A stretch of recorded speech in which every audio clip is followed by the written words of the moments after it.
Hello again, and welcome back to the Winter Court Podcast, your premier podcast for competitive content for L5R, the upcoming LCG from Fantasy Flight Games. I'm your host, Travis McDaniel, and I'm joined here today by Alex Gentry. Moin moin, my doggers. And Dan Henley. I'm back. Welcome back, Dan. So today we're going to be talking a little bit about the Lion Clan as well as some games we've been playing, because I know me and Dan especially have started to actually play the game through Tabletop Simulator in earnest. So we're mostly going to just be going through the Lion cards, talking about what they do, what we think their applications are, and generally how good we think the cards are. And then we'll look at the Lion Clan as a whole as compared to the Crane Clan. Does that sound good? No, it sounds awful, but I'll do it anyway. Sounds good to me. It's a good thing your opinion doesn't matter, Gentry. Oh, okay. Brutal. All right, so let's start off with some light discussion here. So, especially with you, Dan, I know you've been playing some games on Tabletop Simulator. How's it been? So I've been playing games in person. I have a full proxy set that I sleeved up. So playing games in person has been really interesting. Having seen games on Tabletop Simulator, the flow is a little bit better. But playing it physically in person has made me develop a few opinions around things, specifically related to the deck sizes. The 40-card decks that we've been playing with just seem a little bit large, especially the Dynasty deck. The Conflict deck being 40 cards I'm actually okay with, and a lot of the Conflict cards are fun to play with, but the Dynasty deck, one of my friends compared it to almost pulling a slot machine a little bit, game over game, because you don't always get a lot of consistency, even with 3x of copies in there. But other than that, the game feels very good to play. I definitely like it a lot better than Game of Thrones, from my impressions of Game of Thrones. It still feels like an incomplete game. You can definitely tell that we're missing a handful of rules. But yeah, as an 80% experience with what we know and everything that we've got so far, I'm really happy with it for the most part. Yeah, and going back to the Dynasty deck thing, I think this is an interesting thing to talk about, because at best you're seeing 4 cards a turn outside of certain shenanigans like Staging Grounds and Hiroshima, and certainly not every clan is going to have those options, I feel fairly confident in saying. So if the game lasts 4 turns, you see 16 cards. If it lasts 5 turns, you see half your deck. Is that okay? I think it's fine, because if you see half your deck and you have 3 times of a card, it's exceedingly likely you're going to see at least one of it. But not all games last 5 turns. So in not all games you might not even use 4 cards in your provinces every turn. So it's certainly something to keep an eye out on in the future, just in case. Maybe it is too much. Maybe decks are a little bit inconsistent on that side. But the Conflict side feels much smoother in terms of how many cards you're drawing and how quickly you're going through it. And you feel like you typically will find the answers you want if you really want to find them. I mean, I haven't gotten to play definitely. much with after they announced that it was 40-40, but like it does kind of feel like they've gone a little far. Like I played Yu-Gi-Oh! Obviously for a while, and that was also a 40-card deck with 3x max on every card. But the thing is that they added in a lot of like search effects so that you could dig out the exact cards that you needed. And I feel like because of the way this game functions, because we, at least for now, don't have anything like a search effect, and even very, very limited draw effects, especially from the Dynasty deck. Nothing that really directly gets you more than maybe 1 or 2 cards from the Dynasty deck a turn at most. It might be a little on the heavy side unless they have some neutrals for us or something that dig through it or some kind of thing like that, because it does become difficult to actually get to the cards you need at that point if you're just drawing like 2 or 3 of them a turn, for instance. Yeah. I think the tutoring thing is an interesting aspect. The only real tutor we've seen is a Perfect Gift, and even then that's the top 4 cards of your deck. And Staging Ground and Narishma and Akoto Gunso, I guess, is another type card that lets you get more Dynasty cards into play. They don't let you search. They just kind of things that come off the top of your deck then become become playable. So I think at most, most of the games I've been playing have been 3 to 4 turns, some going into 5. And so, like you said, you're probably seeing at least half your deck, and that's not counting any discards that you take optionally or through broken province effects. So maybe seeing half your deck is fine, but it just feels a little chunky right now. Obviously, we don't have all the rules. Maybe some things change that, but seeing 16 cards, basically only getting to play 16 characters, or having 16 or in a handful of holdings, just doesn't feel very smooth compared to the conflict deck, which, like you said, feels very, very, very smooth. So, yeah. I am not sure if we'll maybe refine decks, make the game a little bit more slow. Like maybe when you're playing the game well and you're defending challenges successfully, and they're not breaking a province every turn, then the game goes a little longer to 5 or maybe 6 turns. What did FFG originally say that they were testing the game, and like it usually goes to like 4 to 6 turns or something like that, something around there. So the original AMA they said 3 to 6, which matches up, I think, with everything that we've seen between tabletop simulator games, my in-person games, and what other people are saying for their games. So 4 to 5, I think, is about what we can expect in most situations. I think especially if someone's going kind of an honor victory, that's going to be a little bit of a longer game too, simply because it takes a little bit to grind that up, because you're not even starting halfway there for the most part. Yeah, and going to like deck size things, there might be good reasons why it's not 30 cards. First off, if it's 30 cards with 3 copies, maybe decks are too consistent. Maybe uniques are too good because you get that extra fate very consistently. And then in 4 turns, you've seen over half your deck. If it goes to 5 turns, you've seen well over half your deck. So like, would 30 cards 2 copies be better? I'm not so sure. I would lean more towards 32 copies. I think I'm just coming from a Netrunner background, where at a stage in the game we got to a point where you're basically drawing almost 80 to 90% of your deck in a given game and playing those cards over maybe a 15, 16 turn game. So having a 3 to 4 turn game where you only don't even get to play half your deck of characters just feels a little bit off. But I guess it matches up with Magic in a sense, in terms of how many things you generally get to play. Yeah, and again, I think if you put 3 copies of something in your Dynasty deck, there's a pretty good chance you'll see at least 1 copy of it in a given game. It's like maybe like 1 in 10 games will you not see a specific 3 copy card. As I say, in short of like search effects, I think it might not be the worst, I guess. It does at least force you in some way to kind of deck build differently and to like play the game a little bit differently, because you're going to have to adapt to not having the perfect answer all the time. Whereas there are a lot of games that exist. In fact, most games, once they get like later on in the stages, where there's just an answer to everything, and you usually have it if you need it. And that's kind of, I feel like that might be something that they just kind of wanted to shy away from in this, possibly. I'm not for sure, but that might be some factor to this as well. And maybe I'm in the outlier here, but I do I'm kind of glad that it's not a tutor fest, or it's not draw your entire deck and have like this perfectly like well-oiled machine that goes off every time, because then like you might as well be playing like a miniatures game. So like part of a card game is a little bit of the RNG, and I think good card games are the ones that don't have RNG dictate the game.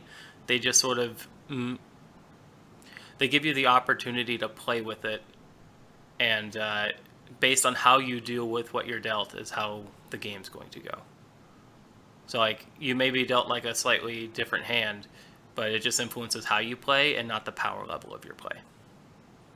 Yeah, I think I agree with that, because that was like at least my you're not biggest resource problem with. screwed. Yeah, exactly. I think that was my biggest problem with like a couple of other games. Like the Pokemon TCG, for example, has that problem inherently, I think, where like, every single set they print a card that says like draw 5 cards or discard your entire hand and draw 7 cards. And like you end up getting any card that you want every single game pretty much, unless you just get absurdly unlucky.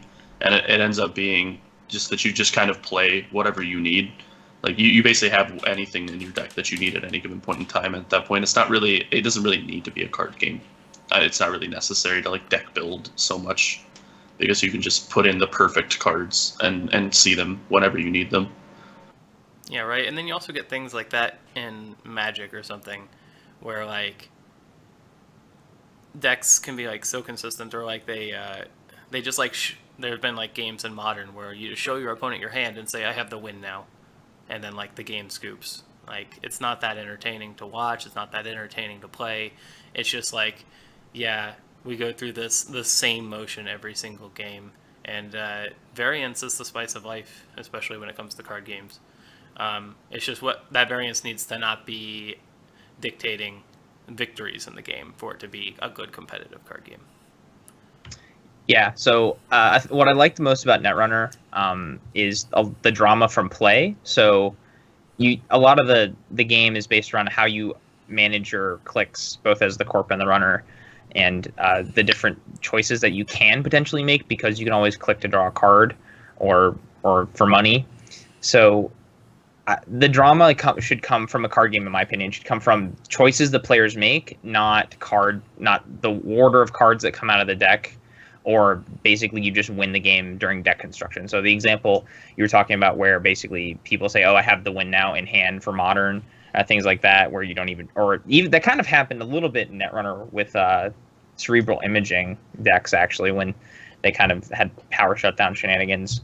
But the drama from trying to figure out how to manipulate your resources into put you into a winning position is what I really appreciated about Netrunner, and I'm seeing that with L5R. And obviously, the Dynasty deck kind of being this strange little slot machine definitely contributes to that. But maybe, like I said, we haven't seen all of the rules, so maybe something changes a little bit to add just a little bit more consistency. But I'm with you. I like that there's not a lot of tutors and not a lot of draw effects. That way you're forced to play with what you're given. Yeah, and coming from a Conquest background, the tutor or search effects in this game seem to reflect that a lot, with like Agasha Swordsmith being a tutor, the top 5 cards, Perfect Gift being top 4 cards, things like that. So I very much like this style of tutor, just because it's not find a perfect answer or every time, but you're almost always going to get something if you build your deck around certain things. So like with Dragon and Agasha Swordsmith, if you put attachments in your deck and you use Agasha Swordsmith, every single turn you're probably getting a attachment from its action to tutor the top 5 and pick an attachment and add it to your hand. You just might not get the exact perfect attachment for every single situation. So it adds consistency, but not too much consistency to still keep it interesting and make you have to make decisions rather than just always picking the obvious best choice. Yeah, and I think this is fine too, because I think there's as far as the Dynasty deck goes, I think that there eventually will be something that at least gets you a little bit deeper into it. I'm almost positive that there has to be, otherwise the Dynasty deck becomes fairly inconsistent at that point. But like, if there's just a couple of cards that let you dig out like 2 or 3 cards from the top or whatever and play one or something along those lines, I think it'll be perfect. As it stands, I do think it might be a little inconsistent, but if there's just a very small amount of search or draw or something like that, then I think it'll end up being perfectly fine and perfectly usable. Yeah, any way to break the 4 a turn limit will probably be really helpful for dealing with inconsistency if you want that. That said as well, holdings might not be super great just because they slow down the rate at which you're seeing cards in your deck. Unless you're just discarding them the turn you get them, which might be the way you play holdings. You keep them around for 1 turn, then you discard them. Might honestly depend on the holding as well. Like for Staging Ground, I think it's okay having that out turn over turn, simply because it helps you. It counts as having an extra province in a way. But yeah, you definitely don't want. There's definitely a time where you'll be like, okay, I don't need this card anymore, just because of the way things happen. And Artisan Academy is a holding that I think I've kind of come around on, just because now with more options available for Crane decks, you can actually make a really lean conflict deck, and Artisan Academy becomes a much better card if you don't see a bunch of 2-cost cards clogging up that top slot that you have a hard time playing or are super situational. So Artisan Academy, I will say, is better than I originally rated it in the last episode. Yes, I would actually agree with that, having not only watched your games, but playing a few of my games and adjusting the conflict deck to a much lower curve, to where basically almost everything is playable off the top from 0 or 1 fate. Especially just having the option there for things like Ready for Battle off the top is just incredible. definitely a much better card than we said, like you had mentioned. So Yeah, it still is slightly worse than just simply drawing a card, but if it said draw a card, it would be a really good card. So it's still solid and worth probably including in most Crane decks, especially if you go for a lower curve. I might consider taking it out once we have all the information, and maybe like there's some higher cost conflict cards that I want to put in. But I think right now it's definitely improved with this style of deck.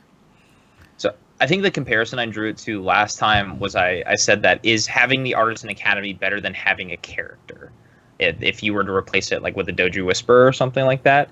And because it's so dependent on what's in your conflict deck, if you can make it so that way whatever you pull from your conflict deck is effectively equal to having a character with X stats or something like that, then yes, the Artisan Academy is equally, or if not better, than the Doji, like having a Doji Whisperer or any other one-drop type character in there. Yeah, you also got to keep in mind that like a lot of conflict cards cost 0, and you don't have to like invest fate into them as much as a character would.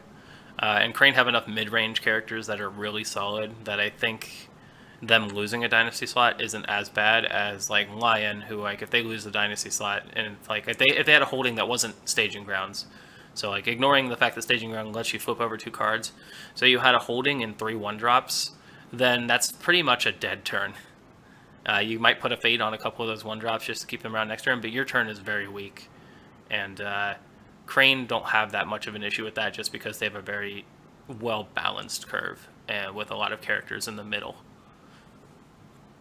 So they're always able to like put enough power on the board that maybe losing that slot's not a big deal. Right. So speaking of cards and rating cards, do we want to get into the card evaluation for Lion based on the previews? Yeah, I think it's about time. So we've been playing a lot of the game now, and we've actually played a few games as Lions, so we're going to be basing this not entirely off of nothing, except for Gentry, because I will be basing this off of nothing. I have not gotten to play since the Lion spoilers, unfortunately. We're going to follow through with the same system we used last time, where we'll start and we'll just go down. I'll go first, and then Gentry, and then Dan, and then we'll just repeat cycling through. You guys should all have the card list in card order. So I'll open us up with the sort of founding stone of the Lion clan, which is Yojin no Shiro, which I think loosely translates to the Castle of Vengeance. So the Lion are awfully edgy for not being Scorpion. So Yojin no Shiro gives you +2 province strength to whatever province is underneath it, same as the Crane. It gives you 12 starting honor, which is pretty good, and it's probably going to be the highest in the game if we compare Lion to how they were in the old game. And it gives you the standard so far 7 fate per turn, and the standard so far 10 influence for building your conflict deck. And it is a castle that has an action that reads, during a conflict, bow this stronghold, each attacking character you control gains +1 military until the end of the conflict. So my initial thoughts on this card, or on this stronghold, are that it seems alright. It just seems okay to me. Lion is already, as we're going to see, very, very good at military, and so getting +1 extra military, I'm not sure how often that's going to make the difference between winning the conflict, breaking the province, versus not right now. Maybe as we see more military clans, it actually does mean that they're much better. I think one limiting factor on this card is the fact that it only works really while attacking. And that means, I think as Dan put it earlier when we were talking off-show, it only works in 1 out of 4 conflicts every turn. And it has to line up that it's that exact 1 out of 4 conflicts, and you need the extra strength in order to get some sort of breakpoint. Because once you break the province, extra strength doesn't particularly matter right now unless you need to get like a fallen in battle off. And even then, that's most of the time just going to be 1 more strength. So I'm kind of iffy on it. I think it's a solid baseline. It's very vanilla. And I just see it maybe being replaced by another stronghold if we get one that maybe sits better. Or if I could be wrong and maybe it's just better because we don't see any good military clans yet. So I would rate it lower than you. And this is speaking as someone who has Lion flair pretty much everywhere. I think it's below average, especially compared to the Crane Stronghold. I've just been shorthanding that Toshi. So, Yojin no Shiro, like you said, only works in 1 out of 4 conflicts. So 25% of the conflicts on a given turn, it's going to do something. And adding 2 to 3 strength is nice. But again, like you said, you only need enough to break the province, given that we've only seen so many cards that benefit from having overkill. If, and this is a big if it turns out that there's some way for Lion to get in a second military conflict a turn instead of doing their political one, and this bumps up to being able to, you can use it in 50% of conflicts, then it's better. But as it stands, because you can only use it in 1 of 4 conflicts a turn, I just think it's just below average. The 12 starting honor obviously is nice. The FFG has said that Lion is going to be the highest starting honor of any of the clans, which is important because, as we'll see in a few of their other cards, they need that for some of their cards to operate. Other than that, it's pretty much standard stats across the board for fate and influence and the stronghold bonus. So I'm definitely down on this card having played it a little bit because it definitely feels not as useful as Shizuka Toshi. Yeah, and I mean, we haven't seen a lot of the other clans or what their strongholds do yet, so we're not exactly sure on how this is comparative. But it does. I think I'm with Travis in that it's okay. It'll sometimes get its use out, but I don't think it's nearly as good as the Crane Stronghold for sure. It'll get its use occasionally, and you'll be able to use this to kind of bully out a province, maybe like 1 province a game. But I don't think it'll get much more than that. I think it'll be very much a just bully out a province if that's what happens, and your opponent has some kind of military strength to defend with. But I think the stats on the bottom are probably slightly more indicative of what the stronghold was supposed to do than the actual action that it has. It seems like those stats, while standard for the 2 that we have, are probably a little bit on the high side for things like honor. Yeah, I think you maybe are being a little harsh on it, Dan. I do think that this will see more value when we see more militaristic clans come out and we start playing games with them. Because Crab wants to defend every conflict, I'm pretty sure, and this could be really annoying for Crab to deal with, just because it will be a 2 or 3 strength pump. Right. So I'm just saying, as far as physical use in game, that it's gone so far because it's a 1 in 4 as opposed to a 50-50 with Toshi. It's just, from a straight gameplay perspective, it's just not useful. If, and like I said, this is a huge if, somehow Lion get an ability to double military challenge a turn, then I think this gets much better. And again, like you said, if other military clans are going to challenge Lion to prevent them from getting their supposed single military break a turn, then obviously this is having a free pump at any given time is nice. But just in the Crane matchup, it just doesn't seem as functional. It seems like overkill, really. But I guess you can do this instead of playing a Way of a Lion or a Bonsai, so I guess it keeps those cards in hand as threats. But overall, I'm kind of lukewarm onto it. I think it's a little weaker than Shizuka Toshi, and Shizuka Toshi's really good. So I guess it's kind of hard to live up to it. So I guess in defense of Yojin no Shiro, you can't really, you can sort of counter it by bowing out their characters, whereas Toshi gets directly countered by Ready for Battle. So there's a direct counter to Crane's Stronghold ability, where there's more indirect counters to Yojin no Shiro, but still. Yeah. And it spreads it out over multiple characters, which is nice. It does make it harder to deal with, because there's not any sort of mass control effects that we've seen, nor do I think that they'll exist. At least out of core set. So, yeah, that's the Lion Stronghold. Let's move on now to their province. Gentry, why don't you kick us off? So, the only Lion province that we have right now, The Art of War. Fantastic book and album. Highly recommended. Anyway, it is a 3-strength province that reads, Interrupt. When this province is broken, draw 3 cards. Seems okay. Water element. Again, I haven't gotten to... It is a water element, you're correct. I kind of forget that exists sometimes because we still don't know what that does, but... We're all just guessing. Yeah, but I am sure it's relevant for something at some point. But yeah, it seems okay. Drawing 3 cards is never bad, but it does seem a little lackluster as far as a province goes. Especially because it's only when it's broken. It's not even when it's revealed, but only when it's broken. And you have a decent amount of card draw potential, I think, in Lion already. Especially given as much honor as you have, unless you are really worried that much about, the like 1 or 2 honor that you might lose a turn. But it seems okay. I haven't gotten to play with it, but I'm not impressed that much. So, having played with it, I actually really like this card. I like it better than the Art of Peace. Second that. I like it more than the Art of Peace as well. It's surprisingly good. You'd think that it wouldn't be, but in practice, just getting 3 cards in the conflict phase is huge because tempo in any card game is important. But a card that gives you tempo when something bad happens is great because your opponent probably already expended resources to break it, and this is just giving you more advantage over them. Additionally, because it's only 3 strength, it's much easier to break than the Art of Peace.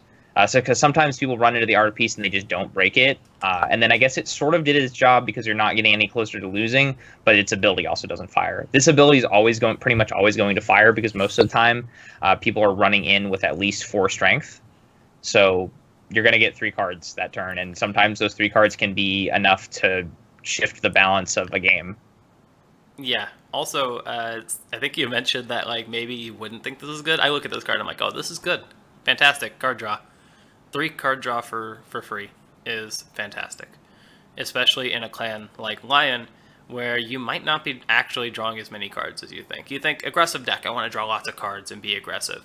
But Lion has a lot of cards that we'll see that require them to keep their honor total at least somewhat intact, or reward them for doing so. So I think Lion actually does draw slightly fewer cards than most clans in the draw phase to keep their honor intact and help keep it higher than their opponent specifically.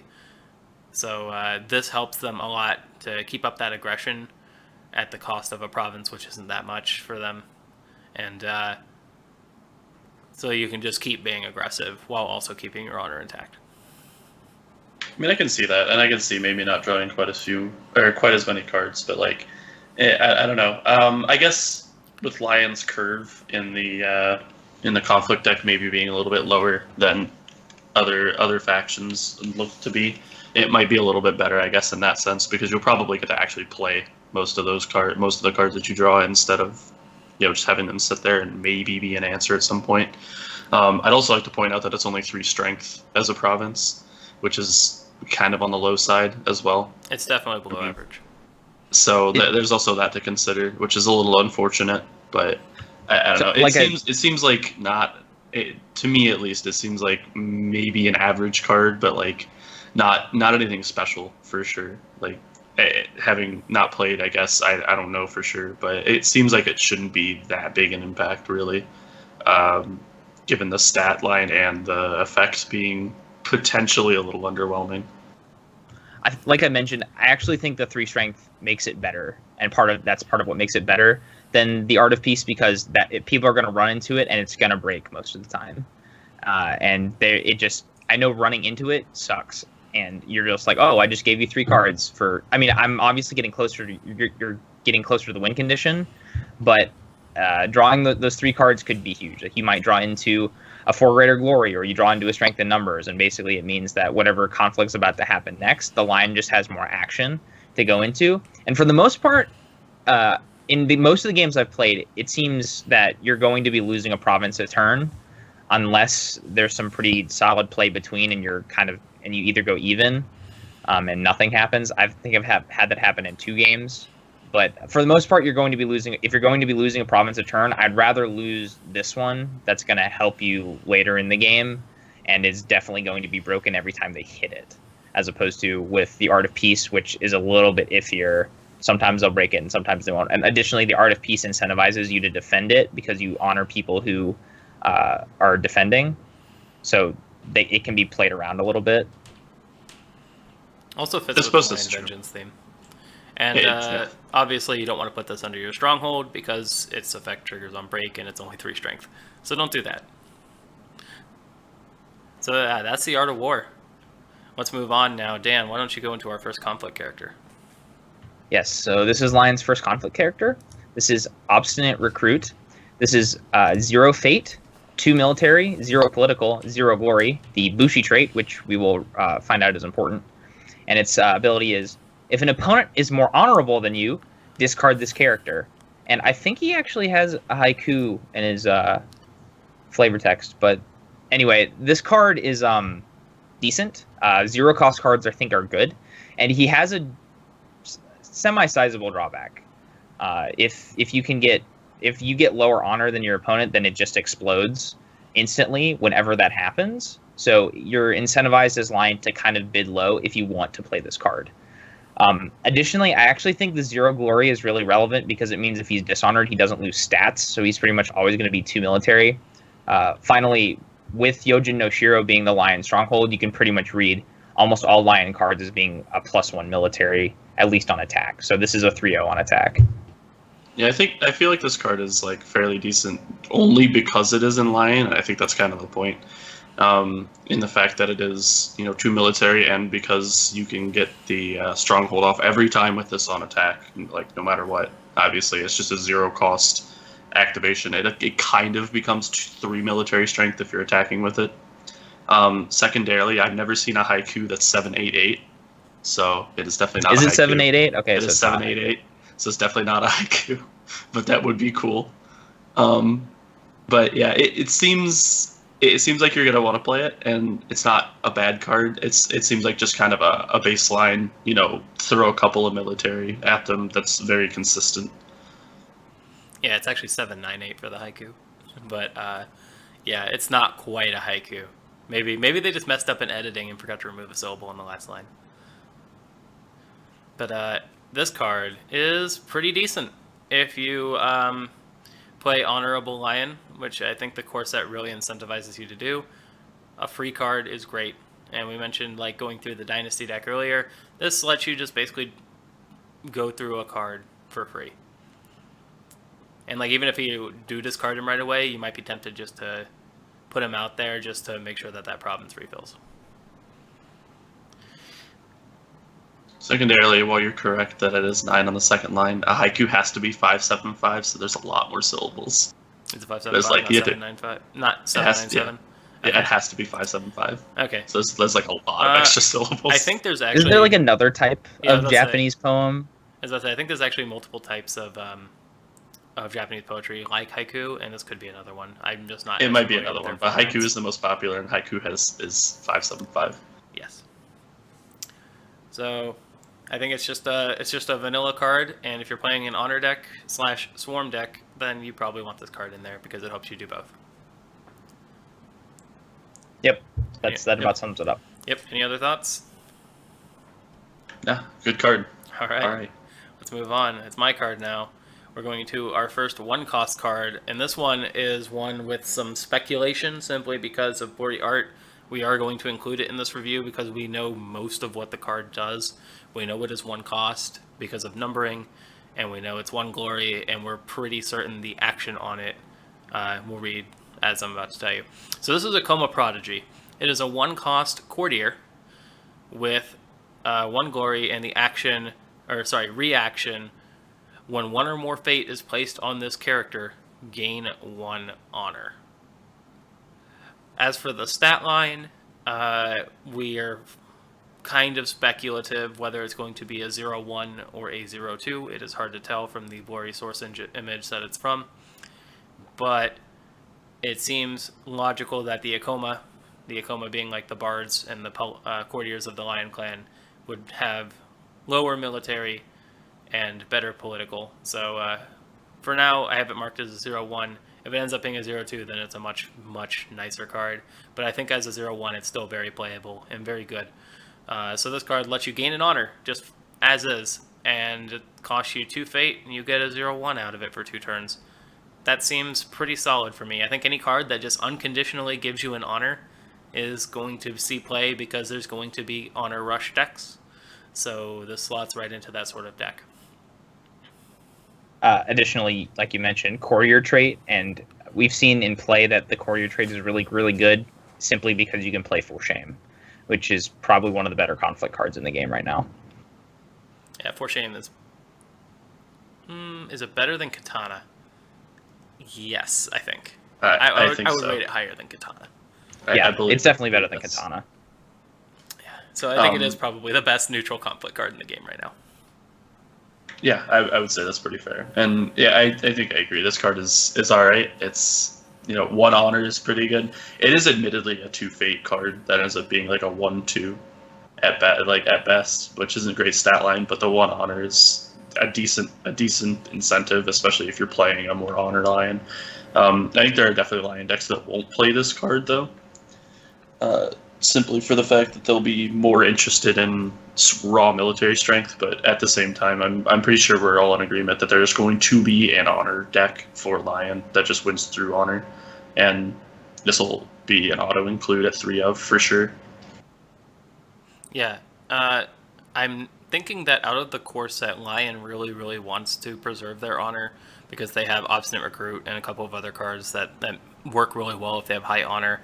And the honor victory is looking very, very reliable for them, given enough time, like 4 turns usually.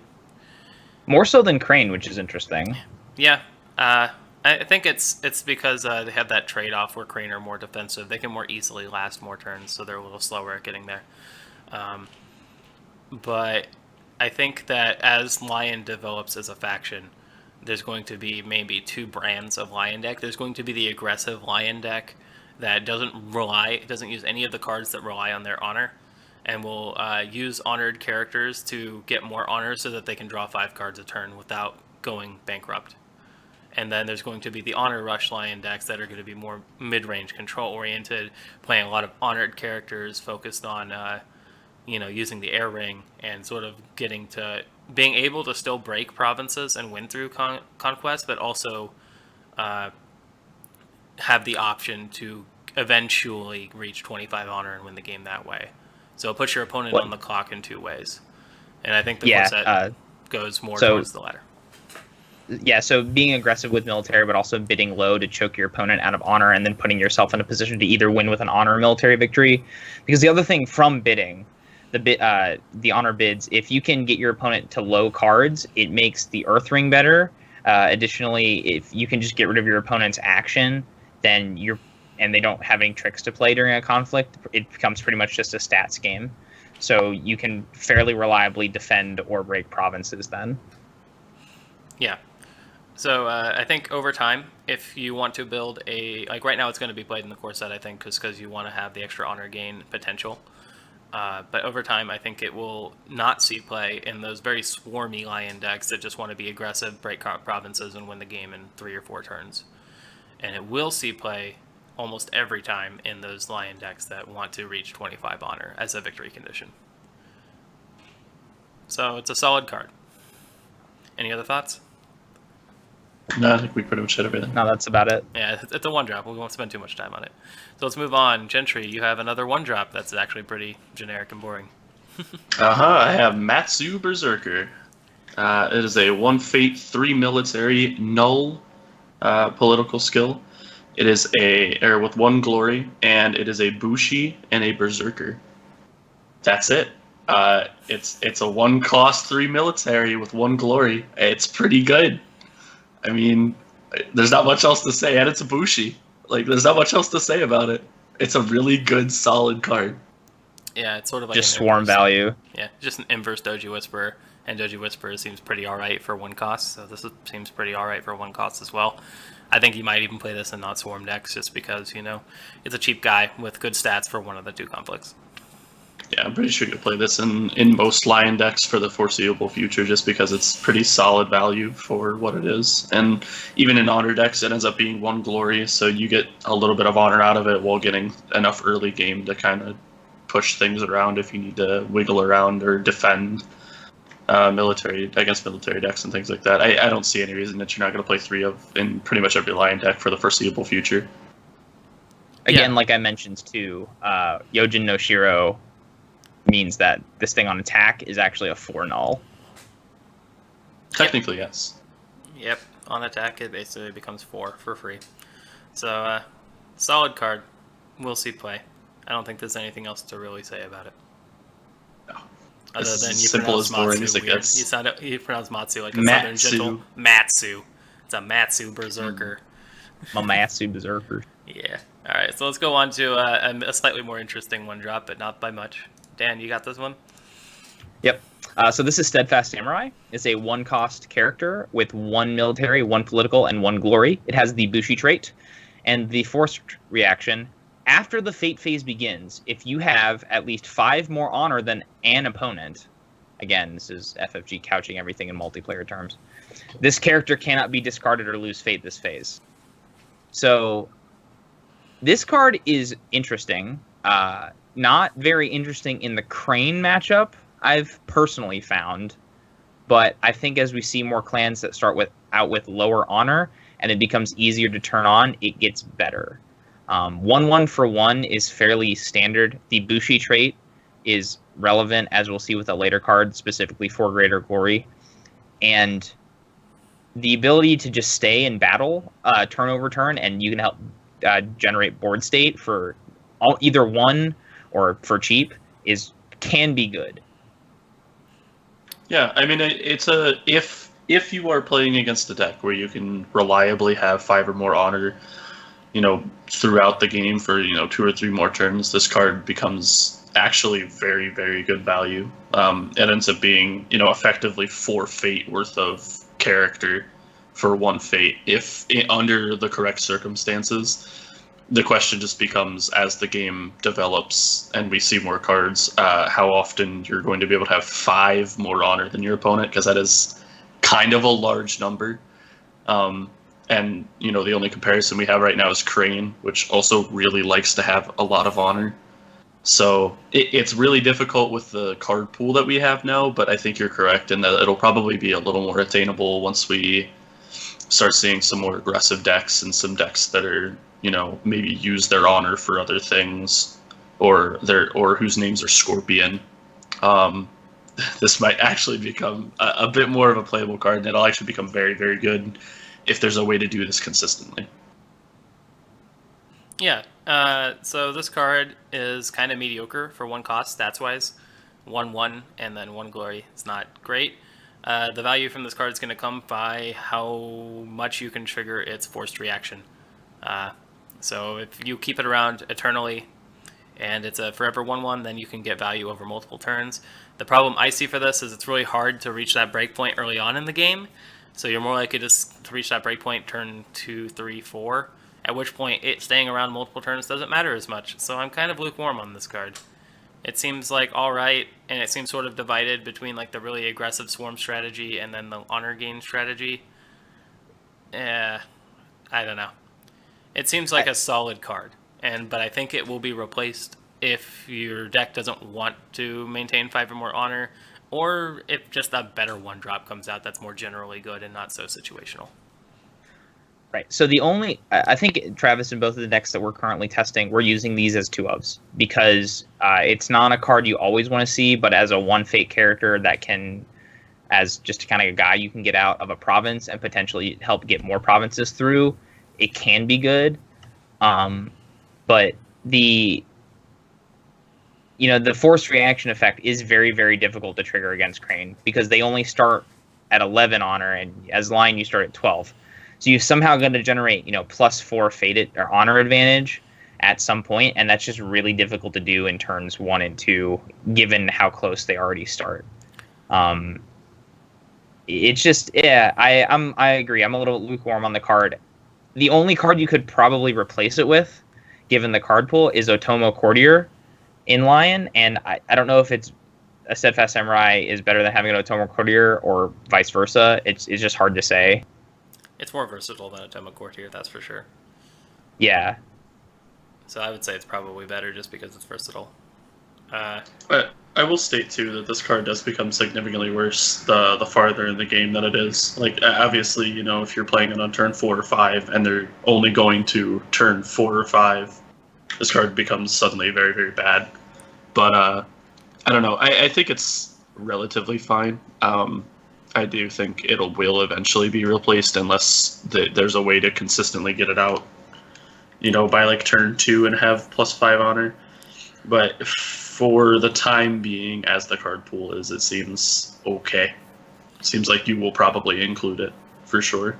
Yeah, just due to card Yeah, most pool of the reasons. most of the times I've seen it played is more just as a 1/1 for one, and it doesn't feel great. I wish it was a little bit had some other reaction to it, or if its stats were a little bit chunkier. One political, I guess, is kind of nice in a clan that has low political, so that way you can use them in either conflict. Again, this is a 2/1 on attack for military, so and Bushi, which will help for greater glory. But other than that, you really can't play anything else given how limited the core sets cards are at the moment. So it's okay. If another 1-drop or 0-drop or something that fits in that similar slot comes out, I'm probably replacing this card because it's hard to get value out of it for the most part. Yeah, it's really, I think the best case scenario for this card is you play it turn 1 and it stays around the entire game. So we have to really wait a little bit to pass a full judgment on it, based on, since Lion is the ceiling at 12 starting honor, what the floor is going to be, and I suspect the floor is going to be 8 or 9, because anything lower than 8 or 9 is probably not that playable just because of how card draw works in this game, unless they do some really janky stuff. So theoretically, like if it was 8, you could pretty easily reach that differential turn 1, but then you're pretty matchup dependent, and this card could just be really bad in certain matchups.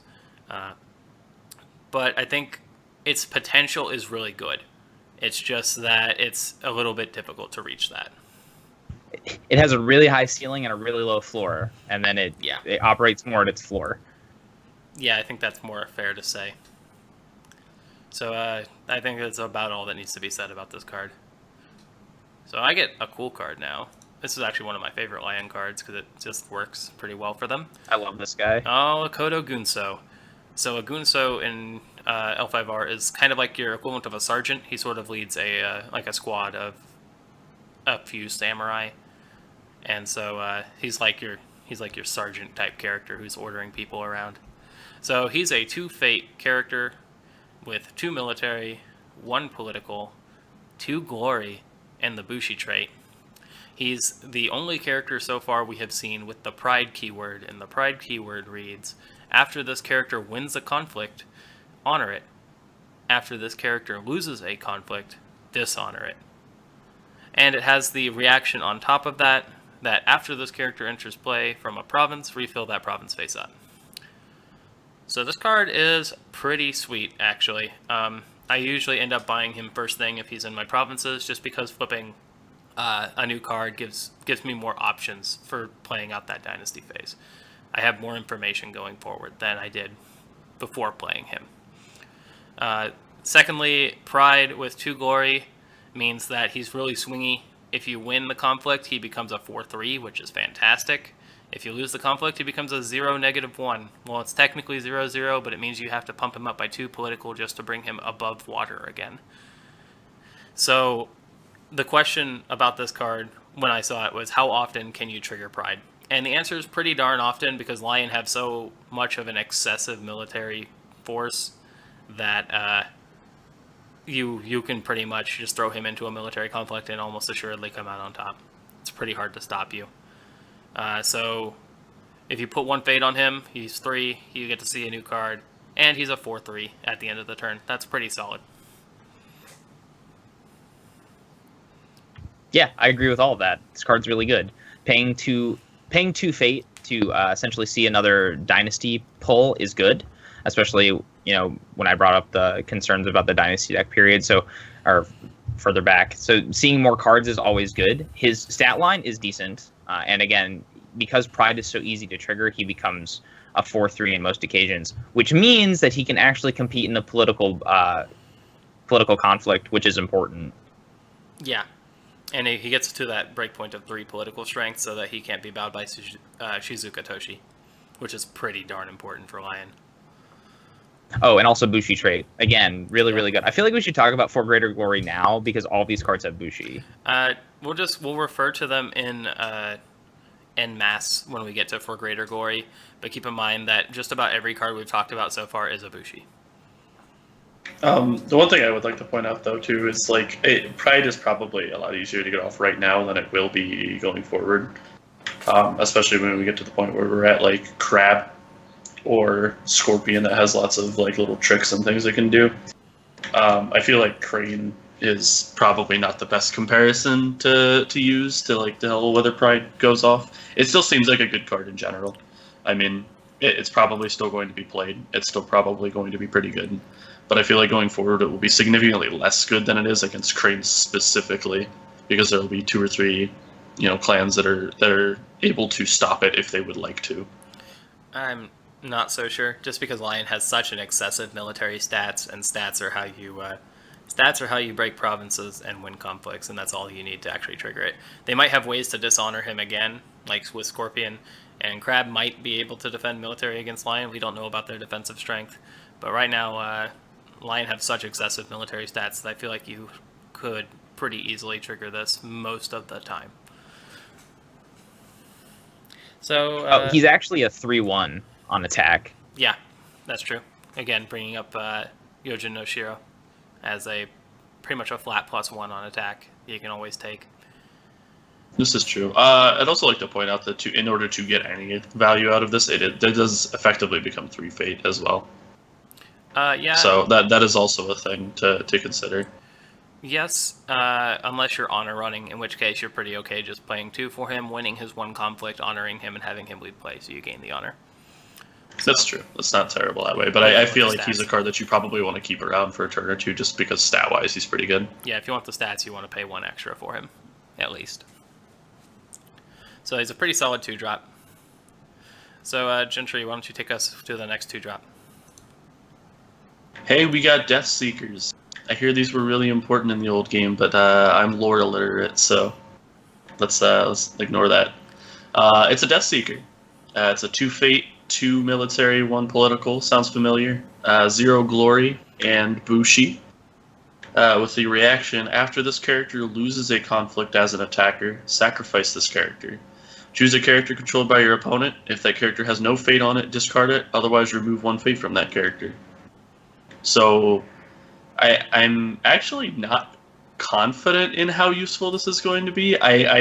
Fate is a pretty big thing, and I guess you could effectively see it more as it being a 1 fate 2-1 in a way, because of the way that its effect works. In which case, it is a little bit better in that way. If it's a 1 fate 2-1, then it's pretty good stat wise. It's all right.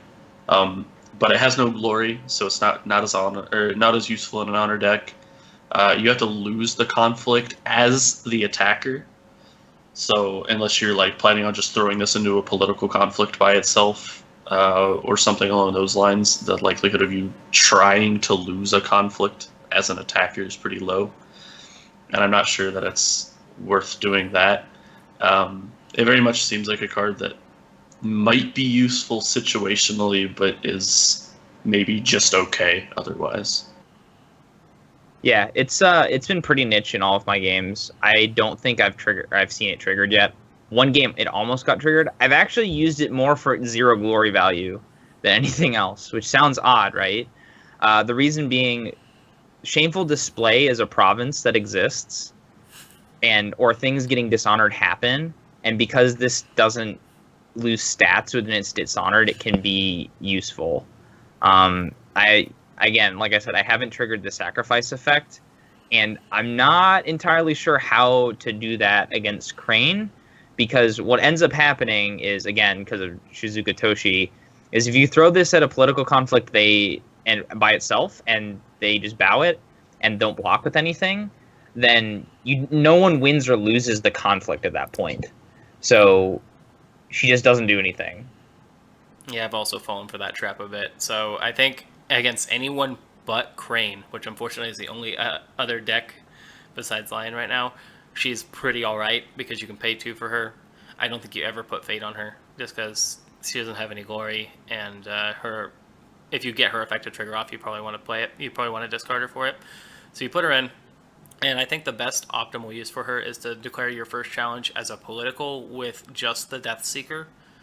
Unless they're Crane, because then if they're Crane, they just use their Stronghold, and then you wasted your turn, which I found out the hard way. But what you do that way is you can sort of levy as you're either going to give me a free ring, or I'm going to discard one of your characters. And there's almost never a turn where your opponent has no characters with 0 fate, and if they do, then they probably have a few big guys with fate on them that you might want to just remove a fate from them. Like maybe they only have 1 fate, and that makes them only last for 1 turn.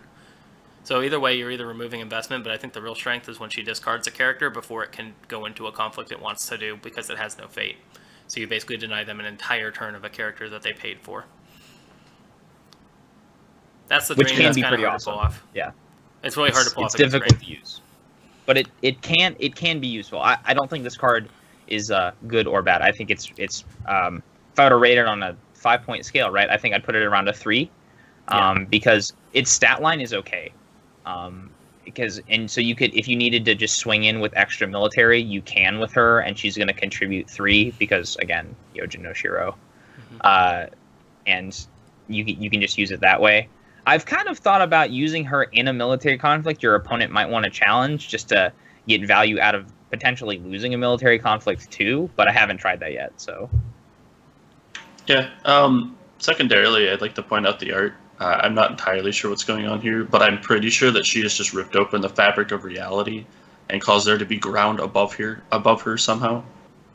I'm not sure if that's actually what was intended, but it's kind of what it looks like to me. I think it's a don't know. banner. this is reused art, It's actually, a weird looking banner from old 5R. They've zoomed in on it. She's got a Naginta in her right hand and is has reverse gripped a katana in the other, and still has a katana on her belt. This art is just absurd. I like it every way. She's going full Roanoa Zoro on whatever's happening right now. Yeah, I like the art. It's very Death Seeker, with the white face paint and all. And just charging headlong into battle with as many weapons as you can carry, trying to kill everybody and seek your death. So, it makes sense thematically. I think it's a solid card. I think it's pretty bad against Crane. So it might be better than I'm making it out to be, just because we haven't really seen it shine yet. Yeah, the other thing is I don't think that we've actually gotten to a point where we're confident how much taking 1 fate off of a card, how useful that actually will end up being overall in the game either. It might be really, really good, but it kind of just seems good in some cases and worse in others. It's like a better Void Ring. It's very good. It's pretty good. Removing fate is very good in practice. I was a little skeptical of Void. I'm like, oh, it removes a fate. How good is that? It's really, really good. It means that if you're going second, if you invest 1 fate onto a guy, it gives your opponent the opportunity to do a void ring, and you basically lost a fate that turn, which means you almost have to overinvest going second, which kind of sucks sometimes. But yeah, it adds a different thing to think about, because someone can always just go, oh, I'll just take void ring and get rid of your guy, and you're like, oh, wonderful. Or sometimes it means you have to take the void ring to prevent that from happening, which is another thing to consider. Removing a fate is a really, really strong ability. So her ability is insanely strong. It's just niche enough to where it's semi-difficult to pull off. Yeah, it's difficult to trigger. It's not like the ability is fantastic if you get it to go off. It's a better Void Ring, and the problem is similar to Steadfast Samurai. We haven't really seen many situations where you can pull it off, but it theoretically exists in matchups that aren't great. And in theory too, now that I think about it, this could actually be a clan champion killer for things that aren't Crane. You could relatively easily, if you're going first, ensure that you get the Void Ring on a military conflict, and then throw this at a political conflict and kill it, and then have your opponent's clan champion effectively lose 3 fate for a turn. Kind of, yeah. Which is really, really hard to stop, admittedly. Yeah, that's a good use of it. I think she's better going first, though, just because if your opponent has an E0 fate character, you can remove it before it even gets to participate in a conflict. This is true. I know, it's just random thoughts. I mean, I think the card is all right, like we said. And I'd been thinking that removing fate is good. I'm just not 100% sure on if it's going to be amazing moving forward, or if it's going to continue to just be okay and good in some situations and not as good in others. I will say it seems pretty good. Definitely, it's on the it's one of the better rings generally. It's something you always Well, have to it's consider. very good I think it's very good as a ring, but I'm not sure how good it is as an effect attached to a character, It is. where you have to spend fate, because you're effectively going like 0. If you're just sacking this, you're effectively going, 0 fate. You're effectively sacking 1 fate to gain 1 fate, in a way. The on attack strategy for her would actually be to use you attack with water ring, because if you lose, you discard a character. If you win, you bow out a character with no fate. So you're going to get value of it out of it in any case. Or if both of their people have fate, then you go void into it, and then you're going to remove a fate regardless of what happens. Is how this character works in practice. Against Crane, it doesn't work that way, because you can't throw into a conflict that she's definitely going to lose, and you don't really want to waste your one military conflict a turn on this Death Seeker to do Death Seeker shenanigans. Yeah, this is true. Yep, she's a political character in disguise. She's actually a darling of the court. Just look at that face. So I think we've talked enough about the Death Seeker. Let's move on. Gentry had Death Seeker, so this is you, Dan. Yep. So speaking of court and courtiers, I have the Venerable Historian.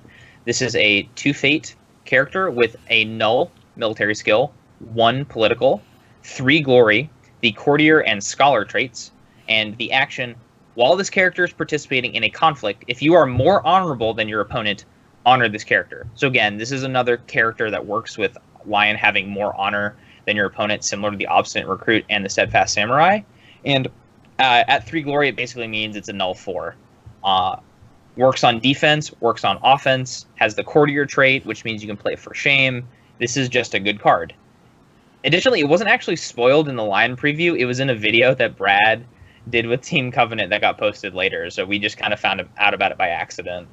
Yeah, it was like after we were already like starting to like talk about like decks and stuff. Then I was like, oh, there's another card. And I'm like, oh, really? And I think that gave us all of the Lion cards. We think anyway. I think we're going to talk about every single Lion card that's actually going to be in the core set in this video. So yeah, this card's fantastic. If you're only going to play it in a deck where you're going to be going for that honor run, which I think out of the core set you do kind of want to do. You don't want to go like super aggressive drawing 5 cards a turn. You want to play a little bit more, preserve your honor, and being a nil 4 political is really good in the faction that has no political defense really. Plus, when she loops play, you get an honor, and it's hard to dishonor her because then she can just re-honor herself right away, assuming you haven't used her action yet this turn. Yep. So it's really good in the Crane matchup because you can use it on defense to get 4 political kind of out of nowhere, or not out of nowhere necessarily, but which 4 political is not negligible at all in the current state of the game because it's almost impossible to buff political outside of a handful of cards. Also, she's a courtier. Courtier is a good trait so far. Courtier is a pretty damn good trait.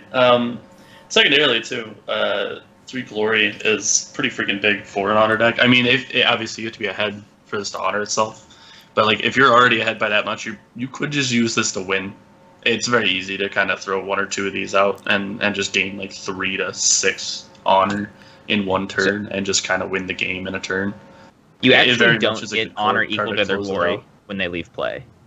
You only get 1 honor. Am I crazy? Play. Yeah. Oh, yes. Yeah. But yeah. That would be awesome though if she did that. Oh, that'd be insane. Honor running would be real good. But so yeah, she is 3 glory. I don't think it's really fair to say that she's as good as other 3 glory characters though, because she only has 1, or she has nil military. So she's really only getting 3 stats instead of the 6 we see with other 3 glory characters. I mean, if she was 0, that's insane, right? She becomes a 4. She becomes a 3/4. Yeah. That's just like totally broken. Yeah, for a 2-cost character. There's a good reason she's a nil military, but she's kind of like a 2 glory character on average. She's not quite 1.5. She's not quite 3. So like but she's a very solid card. And if you're gonna play the Honorable Lion deck, put her in. You pretty much have to play this card. Even if you're not, you have to play it, yeah, because you have to have some kind of political defense, and this is actually one of the only cards that works well. Yeah, what I meant is like later on down the line, similar to a Coma Prodigy, if you're not going to play an honorable deck or a deck that's more like about winning through conflicts than it is about winning through honor, you might remove her and put in a different 2-drop that's more aggressive. But for now, yeah, she's going to be in decks, and you should probably try to preserve your honor as Lion. It's very important for cards like this, otherwise they become really bad. Gentry brings up a good point about, glory gaining you honor. I wonder if they're going to print a neutral card that says when an honored character leaves play, instead of gaining 1, you gain equal to their glory. I could see that being a card. That would be so tight. Yeah. I would love that card. That would be fantastic. Anything that accelerates honor gain is pretty good in my book. I think it's a viable win condition right now. It's just a question of like if it gets more support, then it might become like a real deal win condition. So yeah, that's all there really is to say about Venerable Historian, right? Pretty much. Yep. Mm-hmm. All right, we're going on to I get another really good card. I'm getting all the really fun cards. Kitsu Spirit Caller. So Kitsu Spirit Caller is a 3-cost Shugenja water trait character with 1 military, 3 political, and 2 glory, with a really cool action that reads, during a conflict, bow this character, choose a character in one of your discard piles, put that character into play in the conflict. If that character is still in play at the end of the conflict, return it to the bottom of its deck.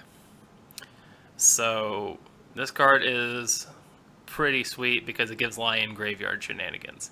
If you attack Lion's province holding a Kodo Taturi, to discard Taturi so they can't play him next turn, and then they flip over a Kitsu Spirit Caller, you feel really bad because now they have Taturi on a stick. I will say that the 2 glory on this character doesn't matter as much because more often than not you're bowing her for her effect. But her effect is so good with so many good characters that it works with that you're going to see on the higher end of the Lion curve that this is a fantastic 3-drop. Yes. Yes. I mean, there's not much else to say. Yeah, like it's amazing. I guess the one thing I'll add to that, other than it's real good, is it does end up having 3 political skill, and when honored, ends up having 5 political skill. So in theory, if you really need it for a political conflict, you can also use it for a political conflict that it's pretty strong. So, but I think 99% of the time you're going to be bowing this during a conflict when you need a character in the middle of a conflict too, by the way, so you can know what the conflict is, like what the entire layout of the conflict is before you even use this. You can use this to throw a character, and so I think almost always it's going to be used for that effect. But there is the small extra effect of it's really good politically, which you kind of need occasionally in Lion. Right. It could just be a strong card. I mean, it's a 3/5 if you honor it, and then it'd be you're attacking with military in it, it's a 4-strength military card. That's not low at all. That's really good. I don't really know why Shugenja could potentially have such high military, but that's this game sometimes. I mean, yeah. Have you seen the Shugenja in the lore sometimes? They do some crazy things in mass battles, so it kind of makes some sense. But yes, this card is nuts. Yeah. Oh, it's such a fun card. Another thing to mention as well is that you could potentially double use a character with this, right? Like if you have a way. Now this might be jank. Can someone look up Fallen in Battle for me real quick, and let me know the targeting restriction on this? Because I just thought of some real jank. Like, can you win a military conflict with Taturi? Fallen in battle him because he's going to be bowed. Like, say he has no fate anyway. You fallen in battle him to discard him, and then you play him with the Kitsu Spirit Caller later. That's so cool. Yes. So Fallen in Battle has the reaction after you win a military conflict by 5 or more skill. Choose a participating character, discard that character, max 1 per conflict. So you could kill him before the Kitsu Spirit Caller's end condition goes off to put him on the bottom of the deck. So you could basically keep him in your discard pile for another Kitsu Spirit Caller pull. I wasn't even thinking that. I'm thinking, like, you already have Taturi in play, right? And it's his last turn. You do your military with him, so now he's bowed. He's not doing anything else this turn. When you win that military conflict, you fall in and battle him to put him in your discard pile, then you use the Kitsu Spirit Caller to use him again for, like, a military defense or for a political attack later.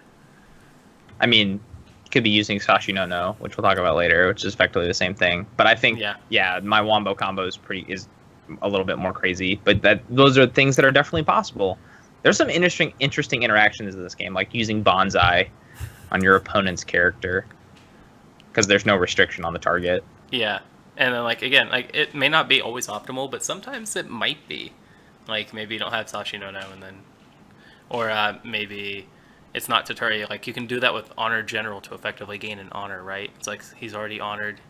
You discard him to make him leave play with Fallen in battle, and then you use the Kitsu Spirit Color to bring him back in. He comes honored again, and then at the end of battle he leaves play. You gain another honor.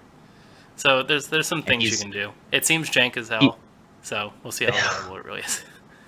I just like this card because we thought Lion was just going to be Swarm and they weren't going to have anything else, but it turns out that they have some discard pile shenanigans, and that's pretty cool. Especially because this card lets you pick through both discard piles. That means both your Conflict and Dynasty discard. We'll see a card later that only lets you pick from Dynasty. But the zero restriction on this card means that it can effectively pull any card that might be useful for you at any given time. It's just insane. I actually had a turn where I attacked with this, if only or in a military conflict, if only to use strength and numbers for the glory value, and then I just pulled in Toturi and something else. Oh yeah, that's pretty sweet actually. I didn't realize that you could use it on conflict characters as well. So maybe certain splashable conflict characters can be really abused with this. So this is a card ripe for abuse and has tons of like plays style shenanigans that can come along with it. So it's a good card. You'll play it. Gentry, why don't you bring us to another really good card? And it's fun to play too, I will say. The Spirit Color is a very fun card to play. Whereas some of the cards we've seen for Lion are pretty like mediocre or kind of standard. Like Matsu Berserker is just stats, right? This actually has an ability that's fun. Yeah. So I think we spent enough time on Kitsu Spirit Color. Gentry, why don't you bring us into the other really good Lion 3-drop? So one of the oldest cards that we've known for Lion, at least, Lion's Pride Brawler is a 3 Fate, 3 Military, 2 Political, with 1 Glory, and both the Bushi and Courtier trait, which is ridiculous. Action: while this character is attacking, choose a character with equal or lower military skill than this character and bow that character. I mean, I'm pretty sure that when this card was released, when the image for this card was released, like forever ago, we were already pretty convinced it was going to be very good. And at this point, I'm even more convinced that this card is really good. It's 100% the way that you just make sure that political actions go through. It doesn't have a high political skill because it doesn't really need to. Because you just walk in and they have a courtier with 1 military and 4 political, and you just tell them that card doesn't exist anymore. That's pretty much what it does. Or even you can do it to actually win political attacks, which is a very strange idea for Lion at this point. This is probably one of only 2 cards that seem viable for that, but it actually makes winning political attacks relatively viable. So the real strength of this ability is that you can target any character. It doesn't have to be participating in the conflict. It can be sitting out of the conflict. So what this means is you can do shenanigans like attack with Water Ring with her on military because you're going to win your military challenge, right? And then you end up bowing out 2 people by winning that conflict. She's a little less functional against Crane simply because of Shizuka Toshi, again, because she can get bowed out by Toshi. But yeah, the ability to bow anything on the board as a once per turn action is really, really good. Like, really good. This card seems insane. And again, it also is a Bushi and a Courtier, which means you get access to 2 of the best conflict cards in the game. So the only downside I'm willing to, the only minus sign, it's got plus. The only minus sign I could give this card is that it only works when attacking. It's sad. Yeah. Yes. That's not even that much of a downside. For this card, that's not too bad of a downside, and it fits with the whole theme of Lion trying to be aggressive. And I like that this card it helps you encourage Lion to be aggressive and prevent your opponent from doing any sort of crackback abilities. And so in your aggression is essentially suppressing their ability to react to you, and that's what this card does. Admittedly, this card is a decent amount worse when you're going second on a turn.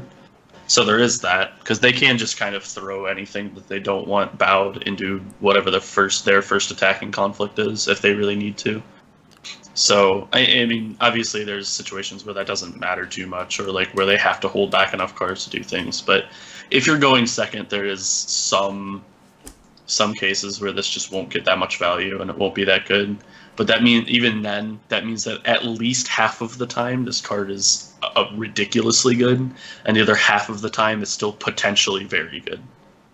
So, I would say this is the best 3-cost card in the game, except for it's hard countered by the real best 3-cost card in the game, and that's Doji Challenger. So if you're going second and your opponent has Doji Challenger, they just pull her into the defense when they attack with it, and then your Lions Pride Brawler does basically nothing, and it's really sad. But being second best 3-drop in the game is still pretty good, and you should run 3 of this in pretty much every Lion deck I can see in the foreseeable future. Aggressive or Honor Rush bowing characters is fantastic, especially when attached to a character. Also, I'd like to point out that this is possibly one of the best Spirit Caller targets in the game. You could actually pretty viably get this off every turn with Spirit Caller, and that's absurd. Yeah, the thing with Spirit Caller is you get to do it once, and then it goes on the bottom of your deck, though. So it's another great card for Spirit Caller, and that's why Spirit Caller is good. Also, we mentioned this being able to target outside of conflicts. We also failed to mention that Spirit Caller doesn't have to participate in a conflict. So going back to Spirit Caller, just to mention that is another bonus point for that card. This is true. So yeah. I mean, I think that's all there is to say with this card. LPB is a good card. LPB is great. I agree with the assessment that it's might be the second best 3-drop in the game, behind the Doji Challenger, which is absurdly good because its stat line is absurdly good. It's interesting that the LPB only has 1 glory, right? Yeah. Yeah, I suppose so. If it had 2 glory, it would just be even more bonkers. 1 glory is still... Well, because the Doji Challenger has 2. Yeah. And that's probably why Doji Challenger is better. Maybe if Doji Challenger had 1 glory, I might consider LPB better. We'll see. But yeah, it's a fantastic little card. So why don't you bring us to our last 3-drop, Dan? So this is actually another good 3-drop. I don't know if it's as good as the LPB. Definitely not. Anyway, this is Matsu Bayona. She's a 3-fate character with 3 military, 2 political skill, and 2 glory. The Bushi trait and the reaction. After this character enters play, if you control 3 or more Bushi characters, place 2 fate on this character. So I've actually been... I can reliably trigger this ability. I've done it twice now in the 5 games that I've played. And it's pretty good when it happens. And she can get honored up to be really strong in either type of conflict, which is good. But overall, I'm pretty medium on the character because it's 3 cost, and you need to have more things in play for her to kind of snowball. You can do crazy turn 1 things where you could get her out, but that's kind of magical Christmas land territory. But overall, I think the card is decent. I also think it's like a decent 3-drop. It fits well into the Swarm strategy. I don't think it fits super well into a more mid-range style strategy or an honor strategy. So she's almost certainly fitting into that Swarm camp. I think the problem with Bayona is also kind of the problem with Steadfast Samurai. Your reward for meeting her condition is that she stays around for more turns for free. The problem is you might require a turn or 2 to actually meet her condition. It's unlikely you'll get it turn 1. You might get it turn 2 if you set up for it.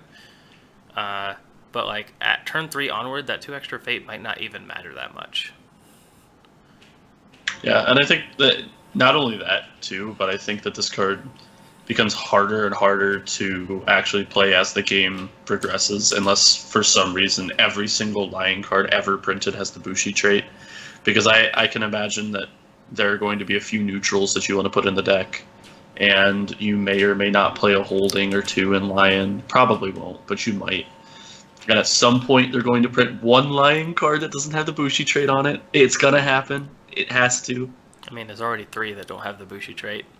At least 3, Like, maybe 4. yeah, but like I don't know. It's like almost every single lion right now has the Bushi trait, so it's not too hard to trigger right now after a few turns of play, just in general.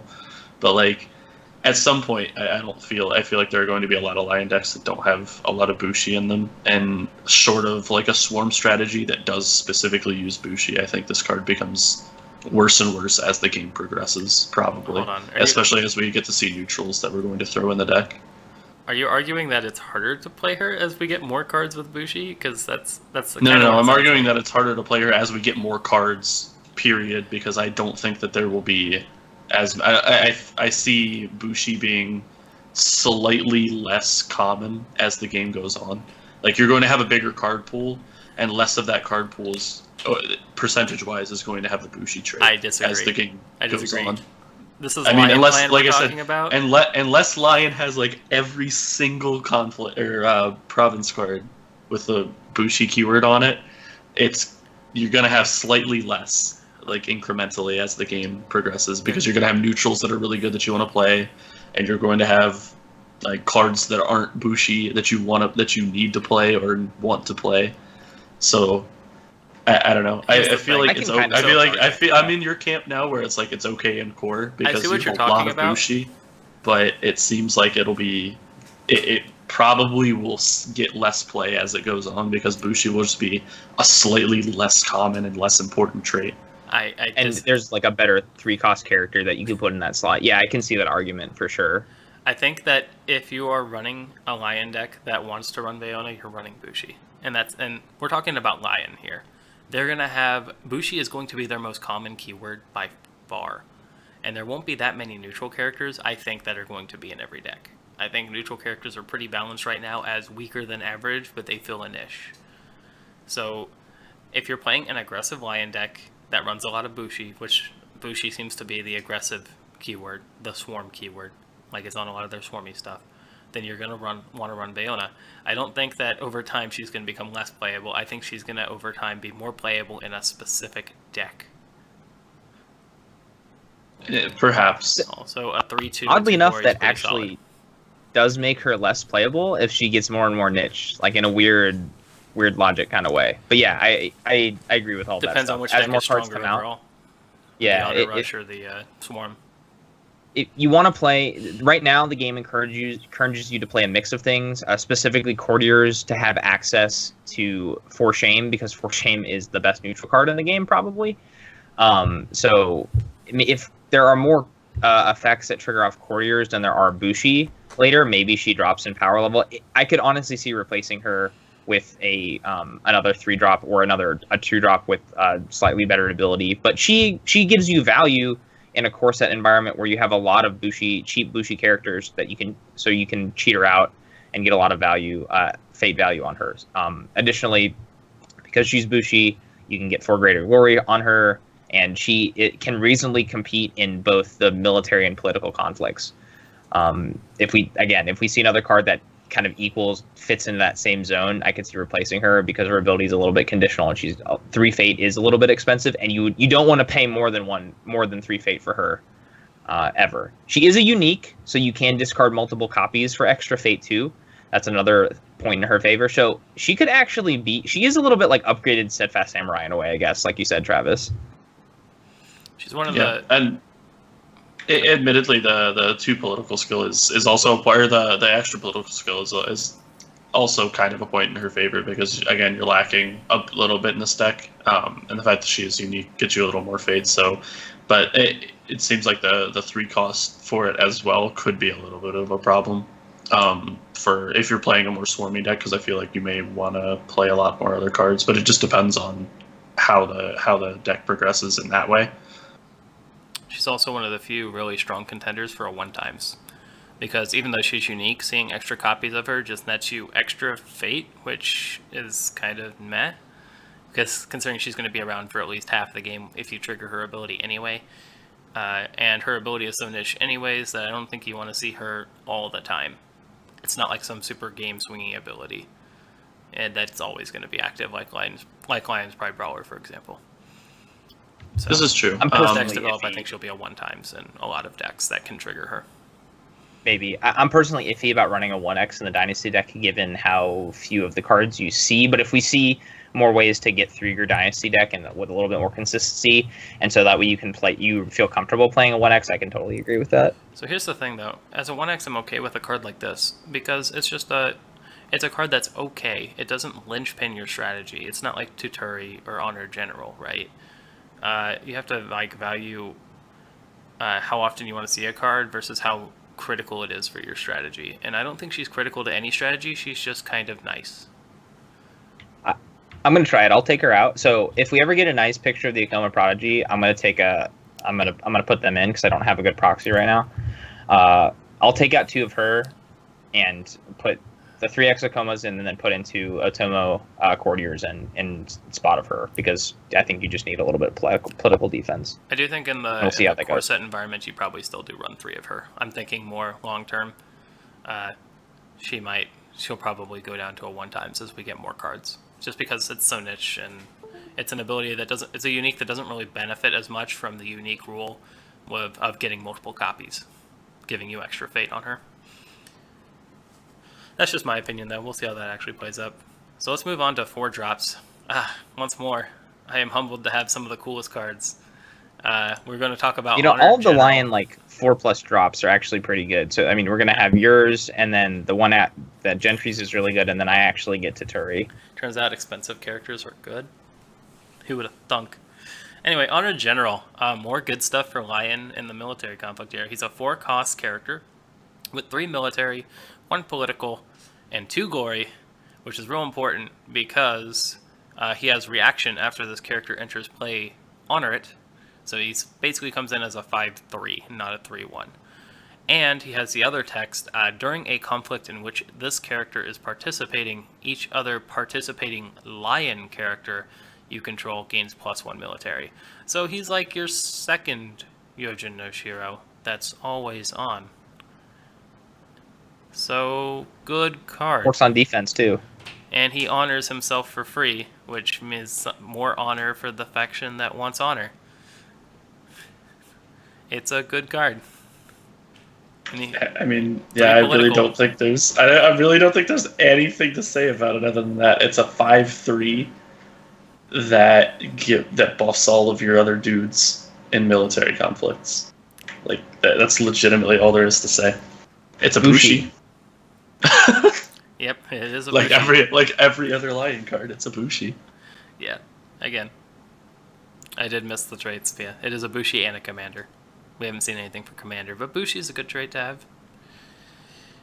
Yeah, and I like playing him with 1 fate because he's a really solid block of stats for 4, and he brings more stats to your other guys. So yeah, I think this is definitely the only small thing I can say is I think this is definitely something that you just leave around if you see turn 1 and maybe play turn 2 or 3 once you have 3 or 4 guys on the board, and he ends up being really, really good if you can have 2 or 3 low drops in your first turn or 2, so that you can play him out and maybe play another 1 drop or something, plus 2 or 3 characters from the turn before, so you have a lot of smaller guys sitting on the board that he can buff. And Lion doesn't have too much of a problem with that from everything I've seen. So the other thing to note is because he honors himself, he turns on a conflict card that we'll see later called Stand Your Ground. So him coming into play honored is almost like having an extra fate on him. So you're almost happy just paying 4 for him to be able to spend fate on other things if you have to. So you don't actually have to spend extra on him. Yeah, that's true. We'll talk about Stand Your Ground when we get to it. But that is a fair point to bring up now. So that's really pretty much all there is to say about Honor General, really. He's a block of stats, and he gets you Honor when he leaves play, assuming he stays Honored the entire time.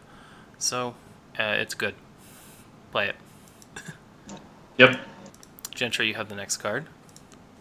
I tend to butcher some more pronunciation. Want me to help you? Nope. This is Ikoma Eiji. Oh, you actually got it. Nice. Wow. That's amazing. That was good. He has a 4 fate, 1 military, 3 political skill with 3 glory. He is a courtier. And his ability reads Reaction. After you lose a political conflict, put a Bushi character with printed cost 3 or lower into play from your Dynasty discard pile or provinces. Again, I'm not sure what else to say about this other than it's really good. You put it in, the stats are pretty bad unless you honor it, and then they're pretty good. If you honor it, it ends up being a 4/6. And you need the political skill, so it's just kind of helpful there. It's a courtier, so it lets you turn on For Shame, which is fantastic, and a card that is probably going in every deck that has the ability to run it. And you just get free characters when you lose political conflicts. And because you're lying, you're probably going to lose a decent amount of political conflicts, let's be honest.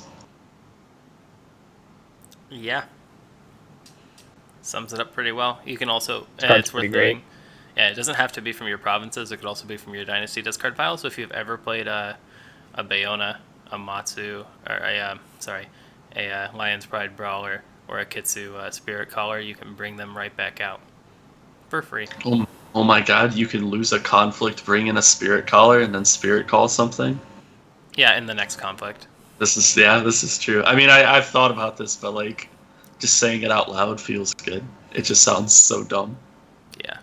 What I find super interesting about the card is that when it's on the table, it forces the person, your opponent, or if you're playing into it, it forces you to think about, okay, I guess my first conflict against them has to be military. But then Lion have really strong military characters, so you're playing into their strength.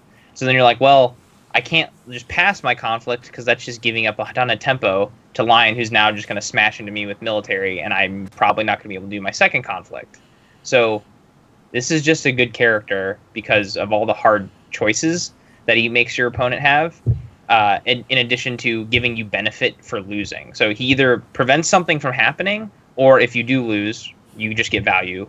Additionally, the 3 honor was relevant in one game that I played because he ended up going to 6 political, and so I broke 2 provinces on a turn.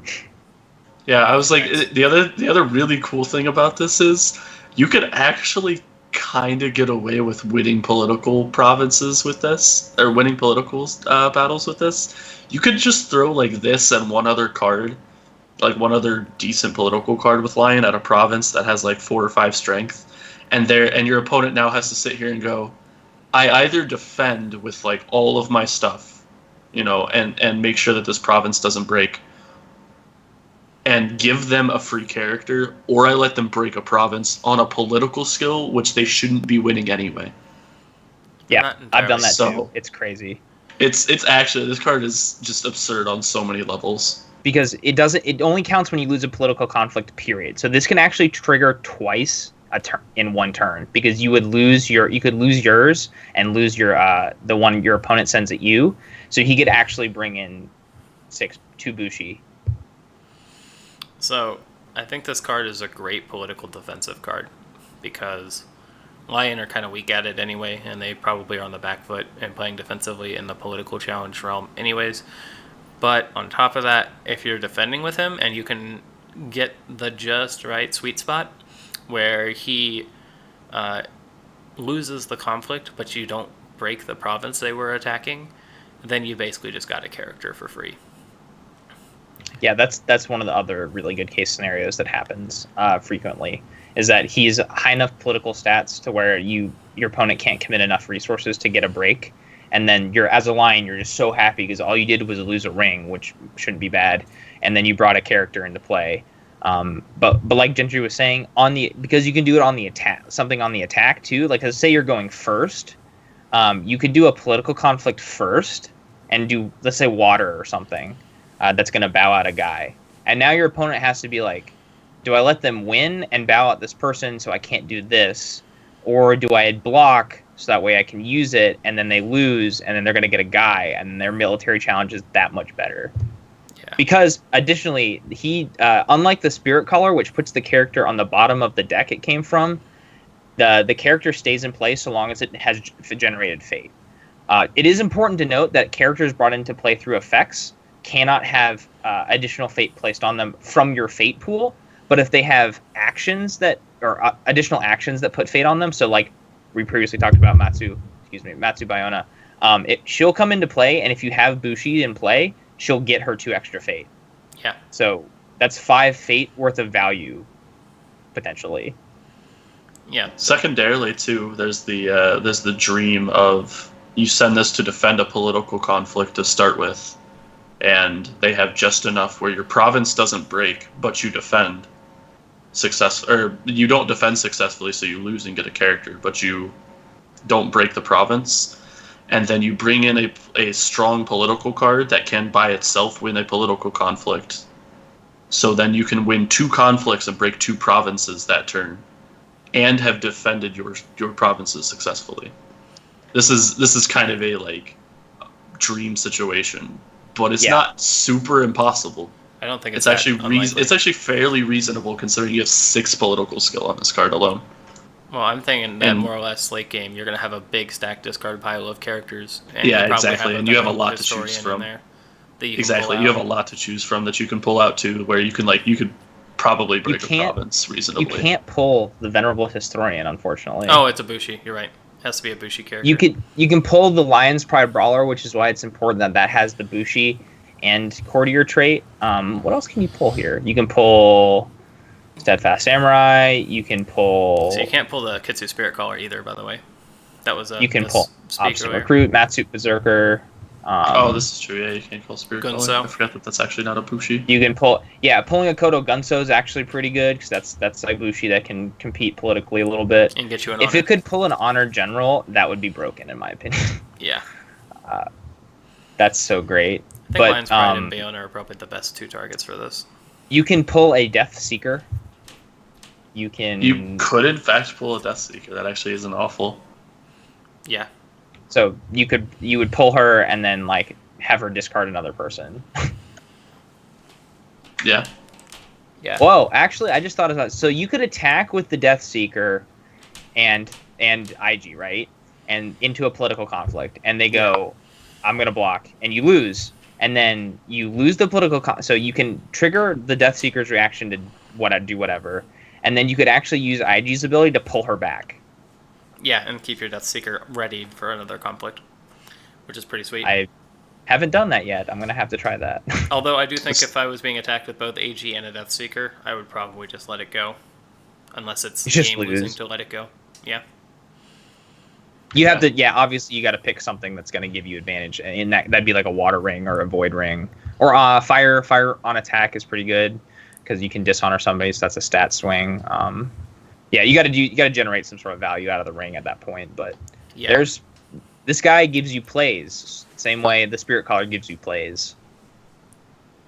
Admittedly, too, we are assuming that this guy somehow gets honored and doesn't get dishonored for the stat line, because otherwise he's a 1/3 and he's kind of bad. Well, no. Yeah. His effect is still amazing, but like stat-wise, he becomes pretty bad if he's not honored. Yeah, if he's dishonored, he's actually just a bad. Well, so, like he's actually just an effect, which is okay. He can still do his reaction though, which is cool. Which is okay, but for 4 fate, that I honestly, for 4 fate, I don't know that reaction is worth it. It's not.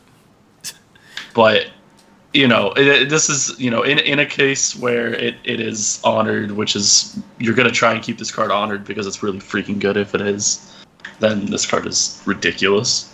Alright, so I think we've talked quite a bit about AG, and he's a solid 4-drop. And I think he's going to, over time, see niche in certain decks. So let's go on now to how fitting that Dan's going to cover Akodo Toturi. Yes, somehow this worked out. We're going to probably talk about IG more than we're going to talk about Toturi, which is weird. But, okay, so the Lion Clan champion is Akodo Toturi. He is a 5 fate character with 6 military and 3 political. 3 glory, the Bushian champion trait. Note that this is exactly the same as Doji Hotaru, but in stats are reversed. And his reaction is, after you claim a ring during a military conflict in which this character is participating, resolve that ring's effect. So he's basically the mirror image of Doji Hotaru, just on the political side.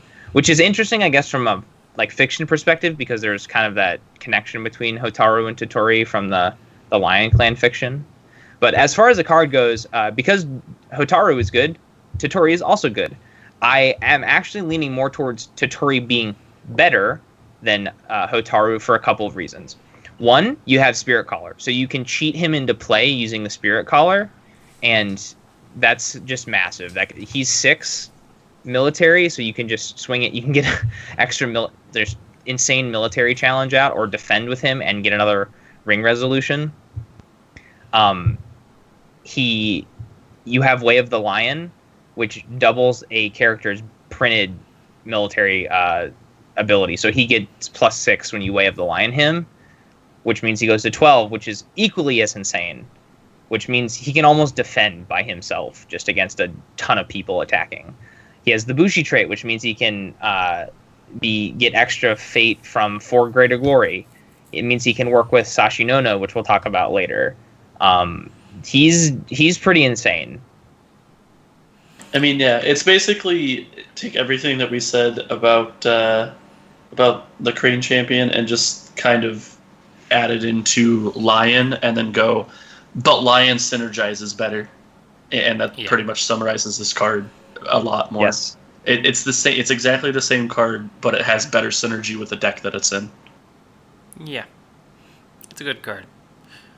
I think Dan's covered it pretty well. Double Ring is very, very strong with certain situations and ring combinations like fire or water, and it can completely swing a board state. Also, 3 Glory. Also, yes. We should literally talk about him less than IG just to keep that going. But he's good. He's good. He's gonna see play as long as he's the champion, or as long as you can play him, which I think is going to be the lifetime of the game. So, yep.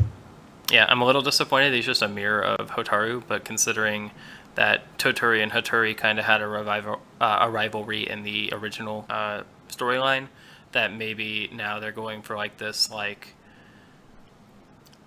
instead of star-crossed lovers, it's like star-crossed rivals, like people who don't really want to be rivals, but fate kind of makes them into such because of their factions being at war. What if they're in a love triangle with Kachiko? Oh god, don't bring up theories here. that this seems like, until I see anything that like hints even remotely at that, I'm not buying into it. It seems like they're merely just friends from being born of nobles, basically. Being nobles, yeah. Yeah. Dude, but what good story now doesn't have a good love triangle, let's be honest.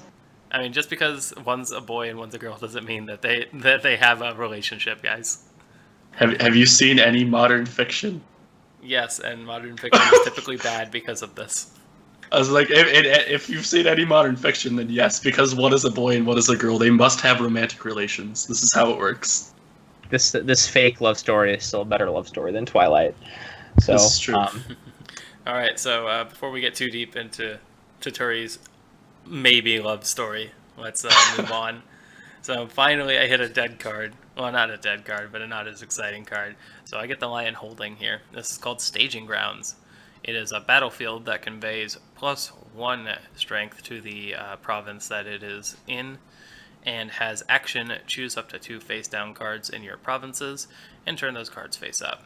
So what this card allows you to do is play more dudes, at the cost of some tempo, because you have to spend an action in your Dynasty phase to flip those cards face up. Theoretically, you could also use it with AG to flip up some face-down cards and maybe bring those cards into play with AG, but that's a bit more of a stretch. So yeah, this is a swarm strategy card through and through. I don't think I want to play terribly many copies of it in the base core set because the deck simply isn't cheap enough to reliably play out that many things, and you can get really clogged really easily.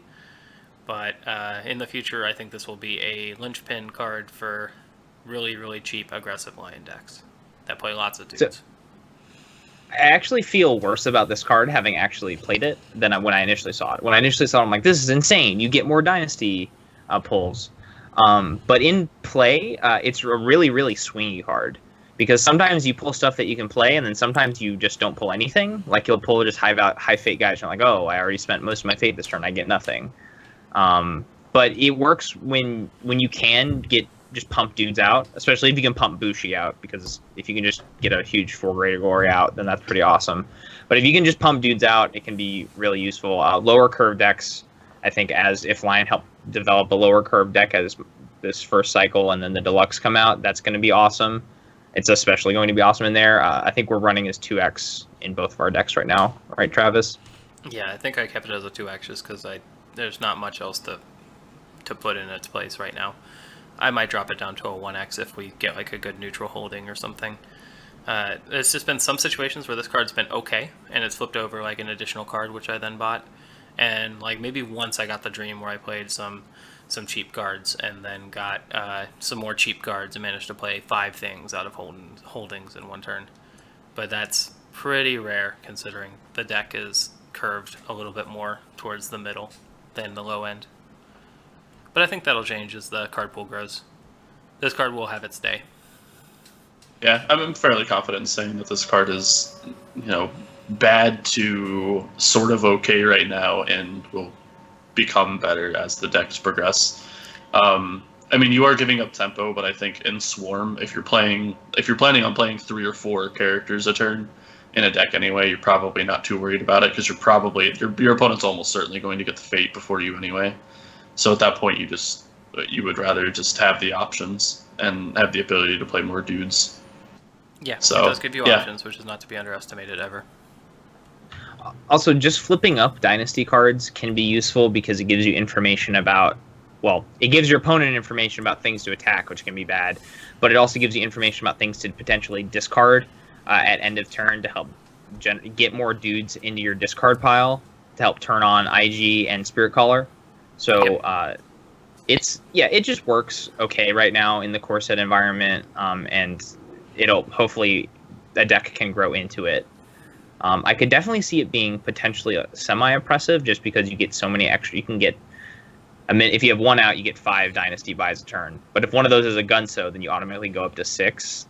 So you can sort of flood.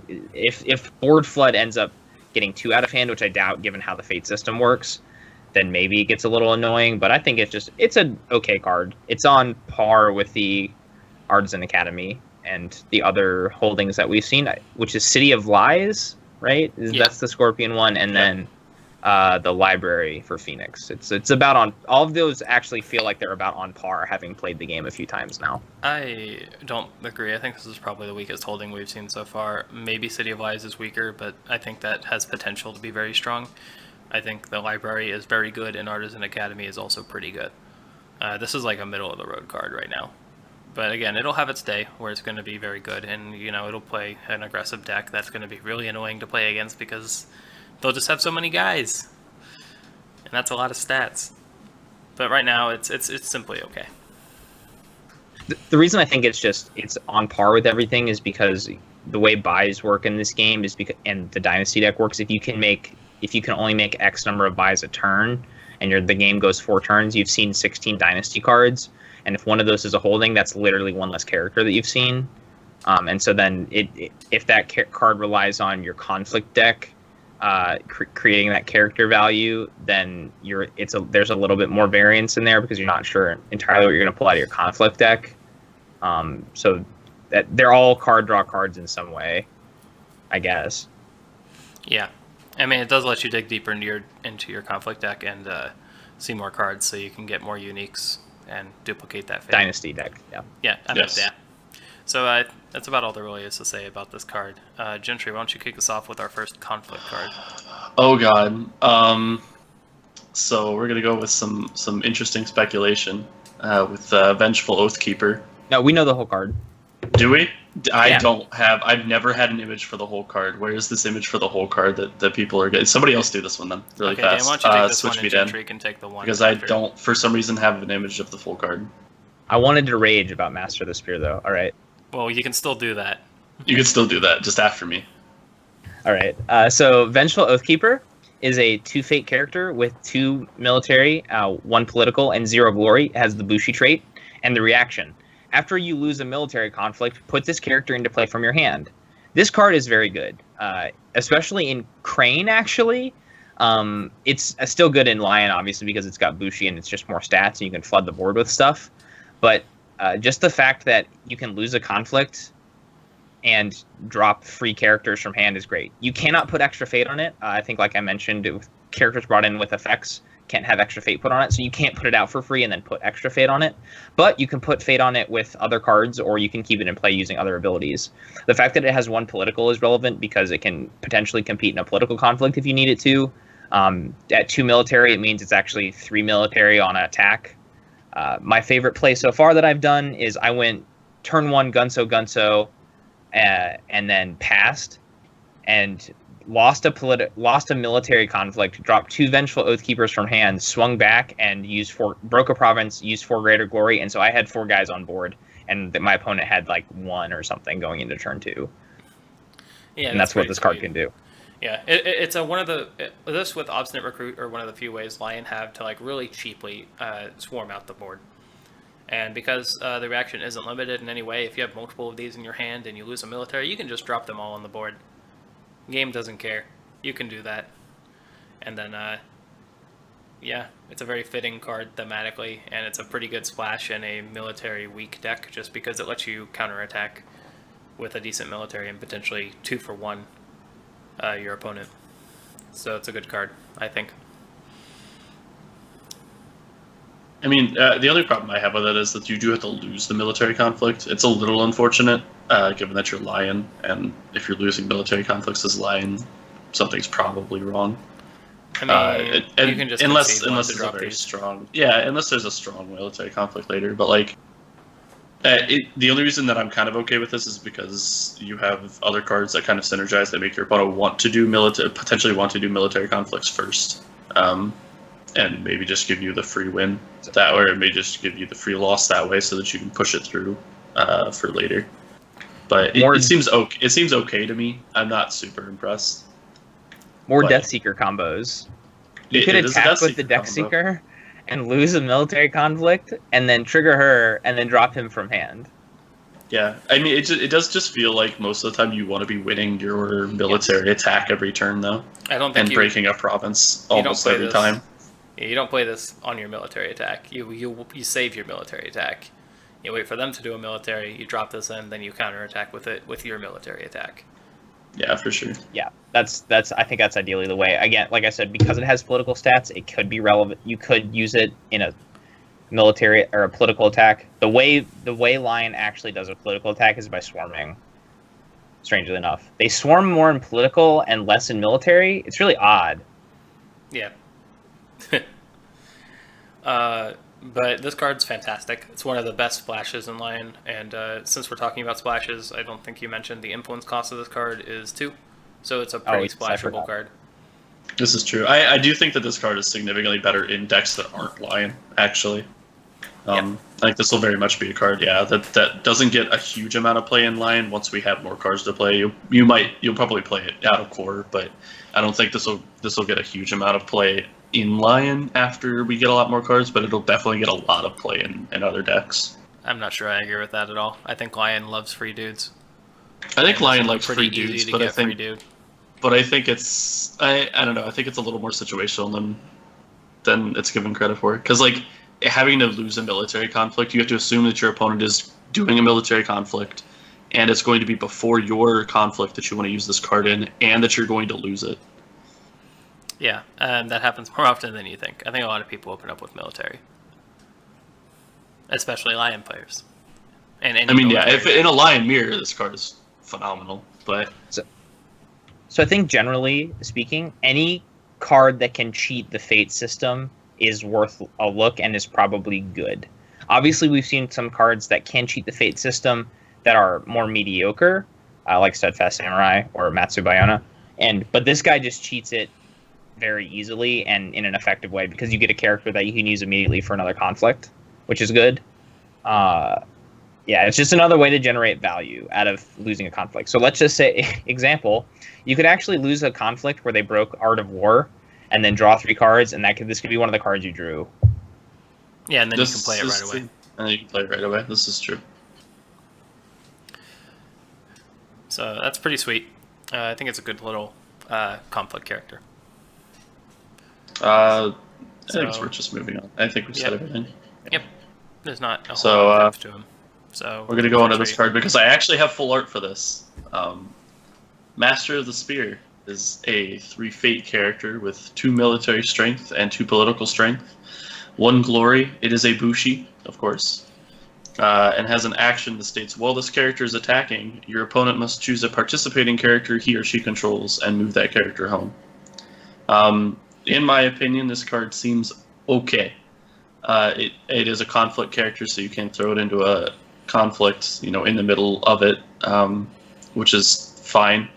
But it is 3 fate, so it's a little expensive. But I'm gonna go ahead and let Dan go ahead and rage about this because I know his experiences with this card are less Mine than as well. satisfactory. So go ahead. Right. So I went a little bit on a rampage in either one of the Discord channels, I forget which one exactly, about how much I hate this card. I've come back a little bit on it a little bit. Someone pointed out you don't get to pick, and I was just like, why? What is wrong with this card? Everything is wrong with this card. But actually, I've kind of normalized on, if I were to rate it on a 5-point scale, I think this is a 2 of 5 card because it's a niche ability and it actually helps you close out the game. The problem is it tends to clog your hand in the early portions of the game. You're staring at a 3 fate character that you can't really play. Additionally, it's another ability that only works on attack. So it feeds in this whole idea that Lion can only benefit from attacking, and you already have too many cards that benefit you there. It does have 2 political, which means you could use it for a political attack. However, because the only matchup we have is Crane, this just gets bowed out by Shizuka Toshi, so it doesn't do anything. You can still use its ability to send somebody home, but because sending someone home doesn't actually bow them, it just moves them out of the conflict. They're still standing and ready to go. All it does is help you.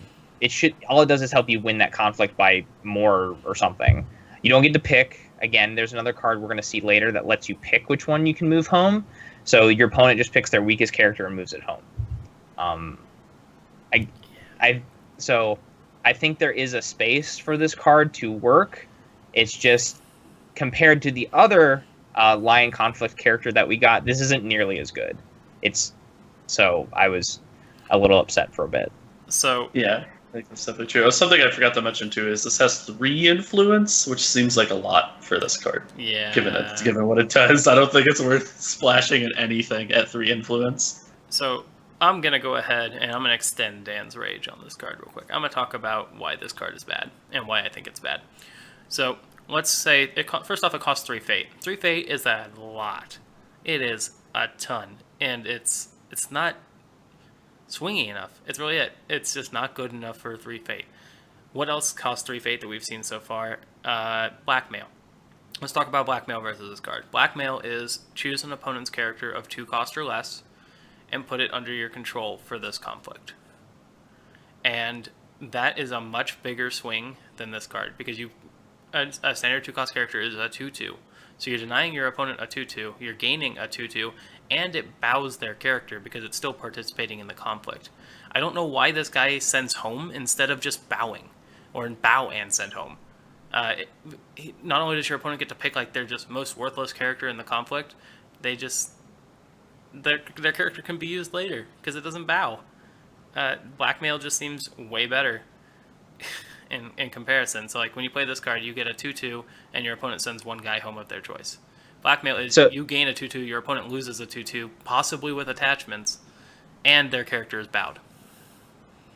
Additionally, the wording on the card specifically says move that character home. Initially, I thought it was send home too, and I thought, hey, maybe this works like Route from 40k Conquest, but it literally says move, which means it would keep any of its states. Also, only works on attacking. Just because it needs more limiters for some reason, it only works when attacking. I think this card is bad. Here's how I fix this card, and I mentioned this offline when we weren't recording. You fix this card by keeping it 3 cost in a 2/2. Because normally you'd be paying 2/2 for a 2. It's fine, whatever. And it should have a reaction when it comes into play. Your opponent chooses a participating character he or she controls, move that character home. So that means it works on attack and defense, and it's just a trap that Lion can do to gain advantage in a conflict. Yeah. I will say things that I like about this card are I like the art, and she's wearing this cool like lion helmet. So Nice headdress. I don't hate everything about this card. I like the art too. I think the art. I like the everything best part of this aesthetically card. and hate everything mechanically. This is the prettiest card that you're never going to play. Also, because it's an action, you're kind of incentivized to pay 4 for it, so you get a fate on it. So at least you can do it again next turn. But oh my god, you're paying 4 fate for a conflict character. It's not great. If you're the best situation I've used it in is on the last attack into a stronghold to get advantage. That's the or on another attack to break the third one, so that way your next military attack can break stronghold on turn. I had that happen too, because she can swing a political conflict in your favor, which is okay, but not fantastic. Makes me sad. This character makes me sad, especially compared to, we're going to see strength in numbers a little bit later. If you compare the abilities, because they're very similar abilities, I don't know why this thing costs 3 and has an additional action requirement when strength in numbers does not. So yeah, it's just like, for what this card does for 3, you can do cheaper with other cards, and better probably. See, the only problem is I don't know what you run in the conflict deck other than Good Omen, which I think you're using. Right now, I'm not running Good Omens in either of the decks because I don't know how I feel about that card yet. I'm running some other stuff. But, so I'm running this over Good Omen, which seems a little hypocritical because I just, complained about the card. But, like I said, I think there is a niche for it to use. Is it better than having a Fate? Maybe. I don't know. It's just it's so niche, and then better things. There's more efficient ways to spend your fate. Is really it. It's just fate. I think I generally agree. Yeah, but we'll see. I want to test it out a little bit more. But my initial impressions with the card after I've played 4 games with Lion are that it clogs up your hand most of the time. You could get it back with the Spirit. So you could discard it. Yeah. Let's say you ran into a Night Raid and you discarded it and you got it back with the Spirit Caller. That'd be kind of cool. But yeah, for the most part, you're going to have to probably pay through the nose for this card. And then you have to spend an action to use its ability, which is another bummer. If it was a reaction, it'd be much, much better. Yeah, or if its action was actually not restricted in 5 ways. Only when attacking, send home, and your opponent chooses. It's just too weak. So this strikes me as a card that in playtesting was probably slightly too powerful and then got nerfed because something happened. Historically, that's some things FFG does with Netrunner cards. So, all right. So I think we've ruined the card enough. Let's move on.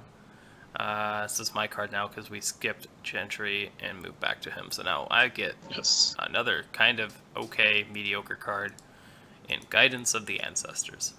This is a 1-cost attachment that gives you +1 military and +1 political. It is condition as its trait.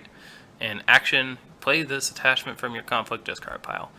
So you trade stat efficiency. Well, I suppose you can kind of argue that 2 stats for 1 isn't that bad. But they're split across 2 different conflicts. So you trade what I consider stat efficiency for the ability to play it whenever you want. So you always have this card available once you've played 1.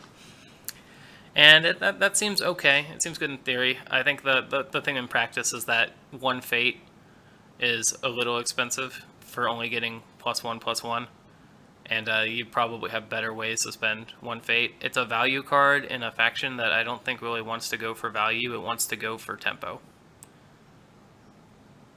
Also, it's 1 influence. It is 1 influence, so you can splash it. You can splash it in your value faction, and it might be pretty sweet. I think that this is very much a card where you might run 1 in Lion. Just in the hopes that it ends up in your discard eventually, yeah, and you have it there. You have it there in case you need it, because there'll be a point in time eventually where you'll want an extra 1/1, and it does give you a political strength, which is pretty good in Lion. But I think this card does become significantly better in other factions when you splash it. And when for 1 influence, you could easily splash 1 or 2 copies of this in a deck, no problem, and not feel too bad about it, and just get a little bit of value out of it later. It's a straight just value card, and again, I think it's worth running maybe 1 or 2 of, because once you see 1 copy, you basically always have that 1 copy. There's not many things your opponent can do to prevent you from continually playing it whenever it's not in play. Yeah, so, I think there's actually almost nothing right now, right? Other than preventing the action itself. Yep, we're just gonna try and speed things up. Dan, do you have anything else to say on this card? Oh no, you basically cover everything. It's just standard mediocre edition. I thought in practice it's not as good as it looks because you think you'd get value out of it every turn, but one fate's actually fairly significant. Yep. It's like playing a steadfast samurai every turn, and I don't know if you actually want to do that. Yep. So moving on, Gentry, tell us about Honored Blade. So Honored Blade is a 1 fate attachment that gives you 2 military strength and no political strength. It is a weapon. It is restricted, so obviously you cannot have more than 2 of them per character. And it has the reaction, after attached character wins a conflict, gain 1 honor. Also 1 influence. I think that the reaction effect in this case is the thing that makes this card really good.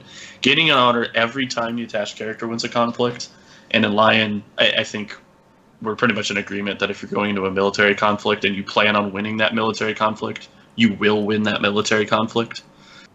You could just gain a free honor every time, and it gives you +2 military strength, so you're even more likely to win the military conflict on top of that. Card seems pretty freaking good. It is good. So the direct comparison is obviously not Neural Katana, Fine Katana, and Fine Katana is obviously 0 for 2 military strength. So what you're paying for in this card is actually the reaction ability, which is good. So it's worth 1 fate in my opinion. I've seen it trigger a number of times over games, and you can either consider 1 honor to be an additional card you can draw, or if you're playing this, honor gain deck out of line, which it seems like you might want to play, then it just helps you get towards your win condition faster. It combos with the next card we're going to see as well. Yep, and 1 influence means that if you're playing an honor deck, Lion should probably be a high consideration for you just for this card. And some other cards we're going to see, but this card is one of the main reasons that you'd want to ally with Lion in your honor deck. Because it just ramps you up. If you put this on a character that stays around for 2 turns and he wins 2 conflicts, you just gain 2 honor for 1 fate, and that's pretty good. Not to mention the stats. Yep. So yeah, it's a good attachment. Let's move on. Dan, why don't you tell us about probably the most controversial attachment so far?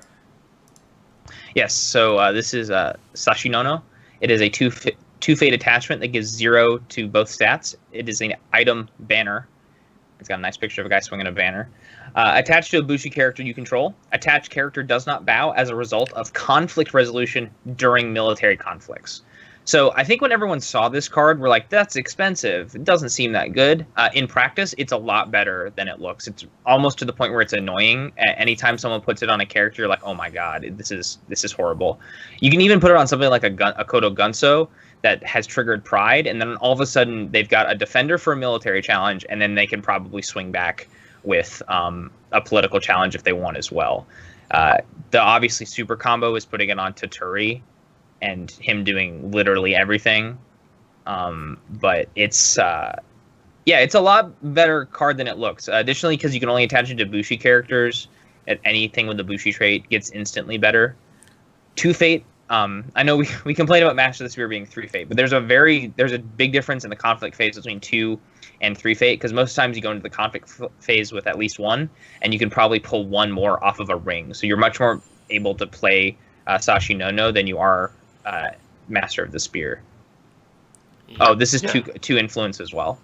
Yep. Yeah, that's actually what I was about to mention. The fact that it is 2 influence also means that it's pretty splashable. And I think pretty consistently over the course of Lion, we found that a lot of cards are splashable and really good.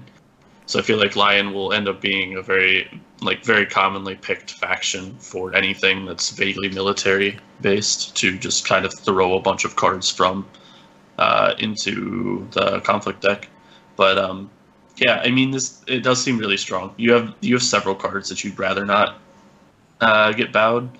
And the fact that you can just throw this on as soon as you know that you're fine and that everything's going to go through and that you maybe need a character for the next military conflict is just kind of an added bonus on top of it just being a generically pretty good card.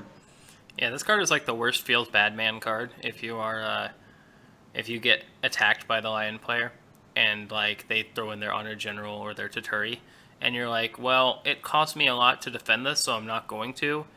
And then they play Sashinono, so it literally costs them nothing to get like a double ring with Toturi. And that's like the ultimate feels bad. I ultimately underrated this card because I felt like you'd be able to play around it, but I failed to remember that attachments can just be played basically whenever. So you can play this basically when you know you're already winning the conflict, your opponent's out of tricks, and you just do this as like a last like middle finger to your opponent as, oh, by the way, my guy's just going to be ready and ready to go again in another conflict against you. And then, if he has Fate, then he can do that again next turn. So it's actually somewhat difficult to play around this card. Two Fate is a lot, so it has to do a lot to be worth 2 Fate, and I think this card does enough to be worth 2 Fate. So one of the other things it art does is gorgeous. Oh, the art is gorgeous. Just for me. One of the other things that it does is it almost turns off your opponent's military conflict. If you put this on a big enough guy, they're just like, I don't even want to throw a military conflict at you. I'd screw it. Because if you put it on an honor general, right, he's got 5 military. He's not going to bow after that conflict either. And they've got to go in with +5 if they want to break. There's just not, it's going to cost them too many resources to do that. So it works as a deterrent in addition to helping you win more conflicts. Yeah. This is true. So it's a good attachment, I think. It's a solid attachment. It's flashable, like you said, but I think you only want this if you're going to have really beefy military guys who want to not bow afterwards, or maybe balanced guys. So like really good on clan champions, obviously, but like if you ever get like a 4/4 or a 5/5 guy, then this is also really good on them. Mm-hmm. So let's move on. I believe it's my card now. I got the first event for Lion. It's a 0-cost event called Ready for Battle. It's a 0-cost event that has reaction. After an opponent's card or effect of a ring effect, bows a character you control, ready that character. So your character still gets bowed, but then you can play this card and immediately re-ready them. So, good card. Also 1 influence. Yep, 1 influence, eminently splashable, another reason for your Lion ally. This is just a good card. Bow effects are going to be powerful, and because they are powerful, they are going to be played. And if they're going to be played, having something that counters it is pretty good. So, yeah, if you're Lion or you're splashing Lion as an ally, this is probably a card you put in your deck. Interestingly, this is a direct counter to Lion Pride Brawler, which is kind of fun. The Lion have just countered themselves in an interesting twist. So that's weird. Well, she tries to bully you and say that you're weak, and you're like, "No, man, I'm ready for battle. I'll catch you outside." Additionally, directly counters the Crane Stronghold. Yep. This is true. Which is horribly Which can be useful important. because I think that I feel like the Crane matchup is going to be one of the harder ones for Lion to begin with. Yeah. So also secondarily, this man on the left side is possibly the best piece of artwork to have come from this game. I love a lot of the art for this game, but this man on the left of this card is just glorious in ways I can't explain over words or using words. This is a reuse from old L5 art. I found it way back. I think it's Way of the Lion. Yeah, Way of the Lion. Old Way of the Lion. The old Way of the Lion. Yep. Oh god. It's pretty great. Yeah, I think it's a good card. Yeah, I don't think there's much else to say about it. There's going to be bow effects played, so you probably want to run this card if you can. It feels feels like a pretty vanilla effect, but it's pretty important because being able to counter bow effects is really important. And just having that natively in Lion is nice. You don't have to splash for that, so you can splash for other effects that you might want. Mm-hmm. Yeah. It's good for Lion. All right, Gentry, bring us on to Stand Your Ground. All right, Stand Your Ground is another 0 Fate event that states interrupt. When an honored character you control would leave play, instead discard that character's status token, effectively making them not honored anymore. This is also 2 influence. This is also just another pretty generically alright card. If you have any kind of honor effects in your deck at all, it allows you to just gain Fate for free. It's just a 1 Fate card, effectively. I mean, you do take off the honored status, which is a little annoying in some cases, but more often than not, taking up the honoring is more than worth getting rid of the Fate or getting rid of a character. And it also saves you from a couple of effects that make characters leave play. Some of the very few that we've seen, which can be invaluable in some cases. Yep. Yeah, I mean- so it works with your Akoto Gunso if you want to use it on that, though that's a little lower value. Works really well with Honor General because he honors himself anyway. Keeping him in play, actually, in a number of games that I've seen, has been pretty effective. Maintaining board state turn over turn with characters is pretty effective, and because Lion wants to put characters on the board anyway, having a way to do that in faction is good. I think we've only seen another handful of ways to save characters. There was the Crab one, Reprieve or something like that, that effectively acts like a fate, but that costs a fate, so you're paying one for that anyway. This costs you nothing except your honored status, which is a little bit honestly easier to come by for some reason. Is that? Do you think that's No, right? you're completely correct. That's it's definitely easier to Kind of honor a lying, character, I sure. think, than to gain a fate. Also pretty good with the Venerable Historian, because she honors herself anyways, so like you can kind of have an infinite Historian so long as you've got stand your ground. This is I true. haven't done that yet. No, That's it's- neat. that's Also, a this pretty art's pretty cool. This dude in the lion helmet, like slashing that dude. Yeah, yeah. it is Very, pretty, very lion art. Lion art's been really good. Secondarily, too, this is a pretty freaking good splashing crane. Just because you're going to honor everything anyway, you can really easily keep like Clan Champion around forever, or like some of the cards that you're probably going to just want out anyway. You basically have the option to gain a free fate on any character you want at any point in time in crane with this card. Yeah, did we say it costs 2 influence? Because it costs 2 influence. Yes, I mentioned that it costs 2 Okay. influence. Yeah, So- solid card. Dan, why don't you tell us about the Lions Way of event, the Way of the Lion? Yes. So I get the way of the lion. I kind of wanted the next one, but anyway, Way of the Lion. It's Lion's zero cost philosophy event. It has the action during a conflict. Choose a lion character. Double that character's base military skill until the end of the conflict. So the base military skill is the printed skill cost. This card is basically like having extra bonsais in your deck for the most part, and then using it on Taturi just means you're going to win for in a lot of situations. +6 swing is pretty strong. Yeah, because it's base, it's not busted by your stronghold or bonsais you play before it, which makes it a little weaker, but it's still a solid event. You'll probably run 3 of it because you're Lion, and you'll have enough 3 military characters to make it basically a slightly better bonsai. So, also the way I've been doing the math for this, I don't know if this is entirely correct. Is it it works a little bit through dishonor, right? Or does you think it Yes. multiplies your glory modifier? I don't No, think it it works does with not. glory at all. It does state base skill. So like if you had 3 military skill and 1 glory, and you were dishonored, theoretically you would end up with 5 military skill after using this Okay, card. yeah, that's how I've been doing it. That's how I thought it worked. So if Taturi is dishonored, then you can still like Way of the Lion him to get +6, which Yep. Yes. Also, another good card with this is Lion's Pride Brawler. Works really well with this because then you can get the reach you need to discard really, really powerful cards.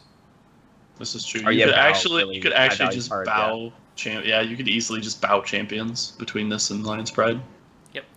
Another minor thing of note is that it doubles the base skill. It doesn't add the base skill on top of it. So you cannot play 2 of these and double twice. Because doubling the base skill twice wouldn't do anything. Oh, yeah, I didn't think about that. That's interesting. Yep. Balanced card. But you can play it on 2 In different Lion- characters. In Lion, you can only play this in Lion, obviously. I think it's good, obviously. If we're going to compare the philosophy cards that we've seen, so that's Way of the Unicorn, Way of the Crane, and Way of the Lion, this is okay. It basically acting as extra bonsais is good. I don't know if it's as good as Way of the Crane, simply I because don't think it is. Way of the Crane gives you honored status tokens, which are a lot more useful most of the time. And this is only during the conflict, whereas honored status can carry over. And then I'm mixed on Way of the Unicorn. I think Way of the Unicorn's Way of the really Unicorn good. sounds like first it'll be is really so good. Yeah, it sounds like it'll Well- be really, really good, but it depends on, how unicorn cards end up being and what they really need.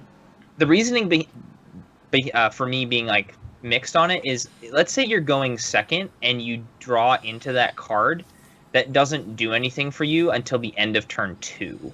And so it's not a conflict card that helps you right there, and maybe you're too far behind for it to matter. But it could be good. I mean, obviously, going first in this game is really strong. Making the first conflict on a turn is very good. Being able to potentially pass first and get a fate is good. But I'm not 100% sure. Like, if let's just say you draw 3 cards and one of these cards is way of the unicorn, and it just doesn't. It's just not going to be useful on whatever turn you drew it. You're like, oh, okay. I don't know. I think Way of the Lion is definitely weaker than Way of the Crane, and Way of the Crane is the best one we've seen so far. Whether or not Way of the Unicorn is as good is yet to be seen. Just because Way of the Crane, more often than not, it's going to be +2/+2, so you get two different stats instead of +3 military like Way of the Lion will often be. And you get to keep those stats going around for multiple turns, and it gives you an honored status, which matters for Crane. Yes. So I definitely think Way of the Crane just fits better than... and is definitely better than Way of the Lion, but they both obviously work with their respective clans in a decent way. So. Yep. So yeah, that's pretty much all there is to say about it. It's just more military strength. You're already good at military, so this makes you better. Mm-hmm. Oh, it also important to note, because this is the Way of philosophy card for Lion and doesn't have an influence cost, it's not splashable inside of any other conflict deck. You can only play it in Lion, so it's pretty much going to be a Lion staple from here on out, unless there's going to be a better way to generate military skill. But doubling is pretty good. Yep. So let's move on. Next event is For Greater Glory. It is a 1-cost event with reaction. After you break a province during a military conflict, place 1 fate on each participating Bushi character you control, max 1 per conflict. So this card is 3 influence, yes. So I don't think we've been bad about that this time. We have been. It's fine. So this card is probably one of the swingiest cards, I think. Like, not immediately swingy, but long-term swingy. It has some fairly hefty restrictions on it, in that you have to win a military conflict and break the province. Now, granted, you're Lion, and you have your... We were talking earlier, like, right at the beginning of this cast, about how Lion have all this excessive military strength, so it's not actually that terribly hard to play. So this card only works on Bushis, and it gives them all a fate, so they basically stick around an additional turn, which makes it really good in that swarm style, where you just play a bunch of guys with no fate, send them all into the military, you win the military, they stay around until next turn, and you get to keep your board presence and have board presence going into the next turn. That is even more disgusting. The max 1 per conflict is pretty much just a given, I think. I mean, obviously they couldn't have... They put it there just because playing 2 of these would be straight up broken in 1 conflict. So it's a good card. I think its situationalness means that it's probably not a long-term 3 times, but definitely like a 2 times for me. I think you guys might think differently. Okay, so yeah, I definitely do. We were talking about kind of like the swarm style Lion, where you just throw out a bunch of little dudes and they do a lot of stuff. This card makes that absolutely stupid. Like you can actually... in theory, in a perfect world where we get a bunch more like low drops for Lion, you can play out like 5 dudes on turn 1, have like 15 military strength, and then pay 1 fate, and have all of them there for next turn, and then gain 7 more fate. So yeah. You have 3 of these, you could theoretically just win every military province every turn, or every military conflict every turn, by just having like 12 guys out on the board by like turn 3 and having them stay there consistently, because there's no way to get rid of them. They just all have fate, and there's too many of them to get rid of. So that's a little bit Magical Christmas Land, but I think the trap of this card is kind of exactly what you just explained. The trap of this card is going all in on the military just to get a bunch of fate and letting your opponent get 2 unopposed conflicts, or 2 easy conflicts and breaking 2 provinces. Well, that's the thing too. Is like there's a lot of low cost cards in Lion that you can use to stop political conflicts. But even if you play it like, you know, a swarm style, which you can even do things like play the 5 military guys turn 1 for like 6 fate or whatever, and then use this card and let them do whatever they want for 1 turn. Because it's unlikely they're going to be able to break 2 provinces in 1 turn unless they're doing something insane.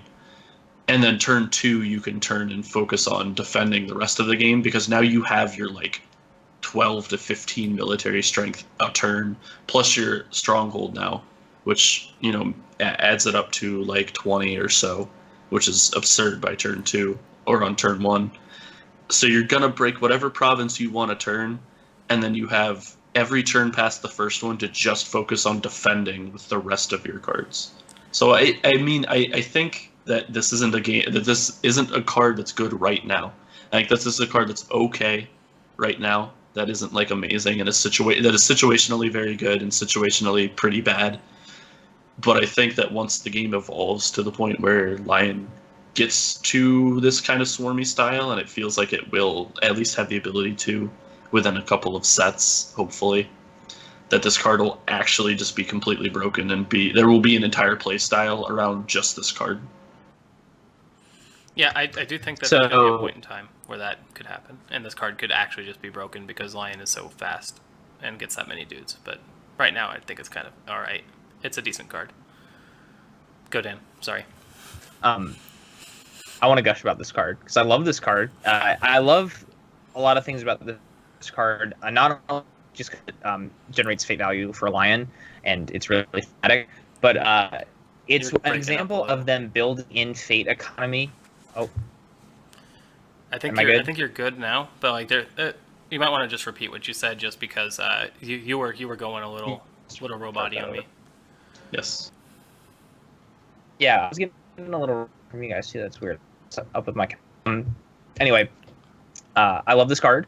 I not only because I think it's really thematic, but mechanically, I like that they built in conditional fate economy into the game.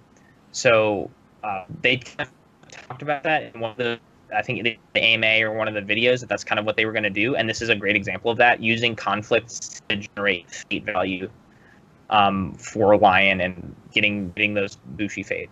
I actually think it even works well if you can only get fate on one character. So like I broke a province with an honored general or something, and if you pay 1, you're going to get a fate on him. So it's at minimum, if you've got one Bushi in the conflict, it's going to be you're basically trading fate. You're using that fate to put a fate on a guy that you might need later. Or if every Bushi thereafter that you have in that conflict is just gaining value. I mentioned a turn I had earlier where I had 2 Akoto Gunsos and then dropped 2 Vengeful Oathkeepers for free, and then had used 4 Greater Glory to put fate on all of these guys. So I just had huge board presence going into the second turn, which was pretty great. Those are the things you can do with this card. It works even if you have. You don't even need to have 5 guys on the board. You could have 2 or 3 or even 1 in some cases just to get extra fate. It's just a really good card. I don't know how splashable it is at 3 influence, but I'm not entirely sure. With 3 influence and having to have the Bushi trait, and and having to win a military conflict, I think it has too many limiters to be splashable unless you have something very specific in mind that I haven't seen exist yet. But yeah, I think you can get value out of it in most Lion decks, at some point. But I think I really do believe that this card will have a deck, and this will be some ridiculous swarm strategy that we're going to see.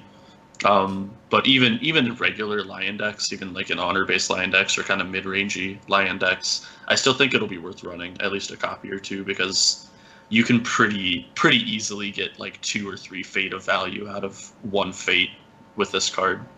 Yep, and that's the strength of this It's just card. fate value. My hang up with this card is probably that it's kind of win more, in a sense. You have to put yourself in a situation where you can attack with all your guys, or like with enough guys to make it valuable, and not face severe repercussions for it. And to me, that really only happens if you're already winning pretty hard. Yeah. Or like you just make the trade, and then it's still a decent card if you like trade a province to get all that fate on 3 or 4 guys. It might even be worthwhile, so that maybe you can win more challenges in later turns. It's a balancing act card. I think the trap of this card is going all in and just putting a fate on a guy in a situation where it's going to end up hurting you more than it helps you. Yeah, but it's a cool card. I love the theme. It's really good. The card's just good. Getting fate value is good. I agree. You don't necessarily want to go all in all of the time, because if they can crack back with you twice, it sucks. Right now, the thing that sucks against Lion the most is Doji Challenger. Playing into Doji Challenger is horrible, and then the fact that you can boost cards like Doji Gift Giver, so that way she can break a province is kind of frustrating.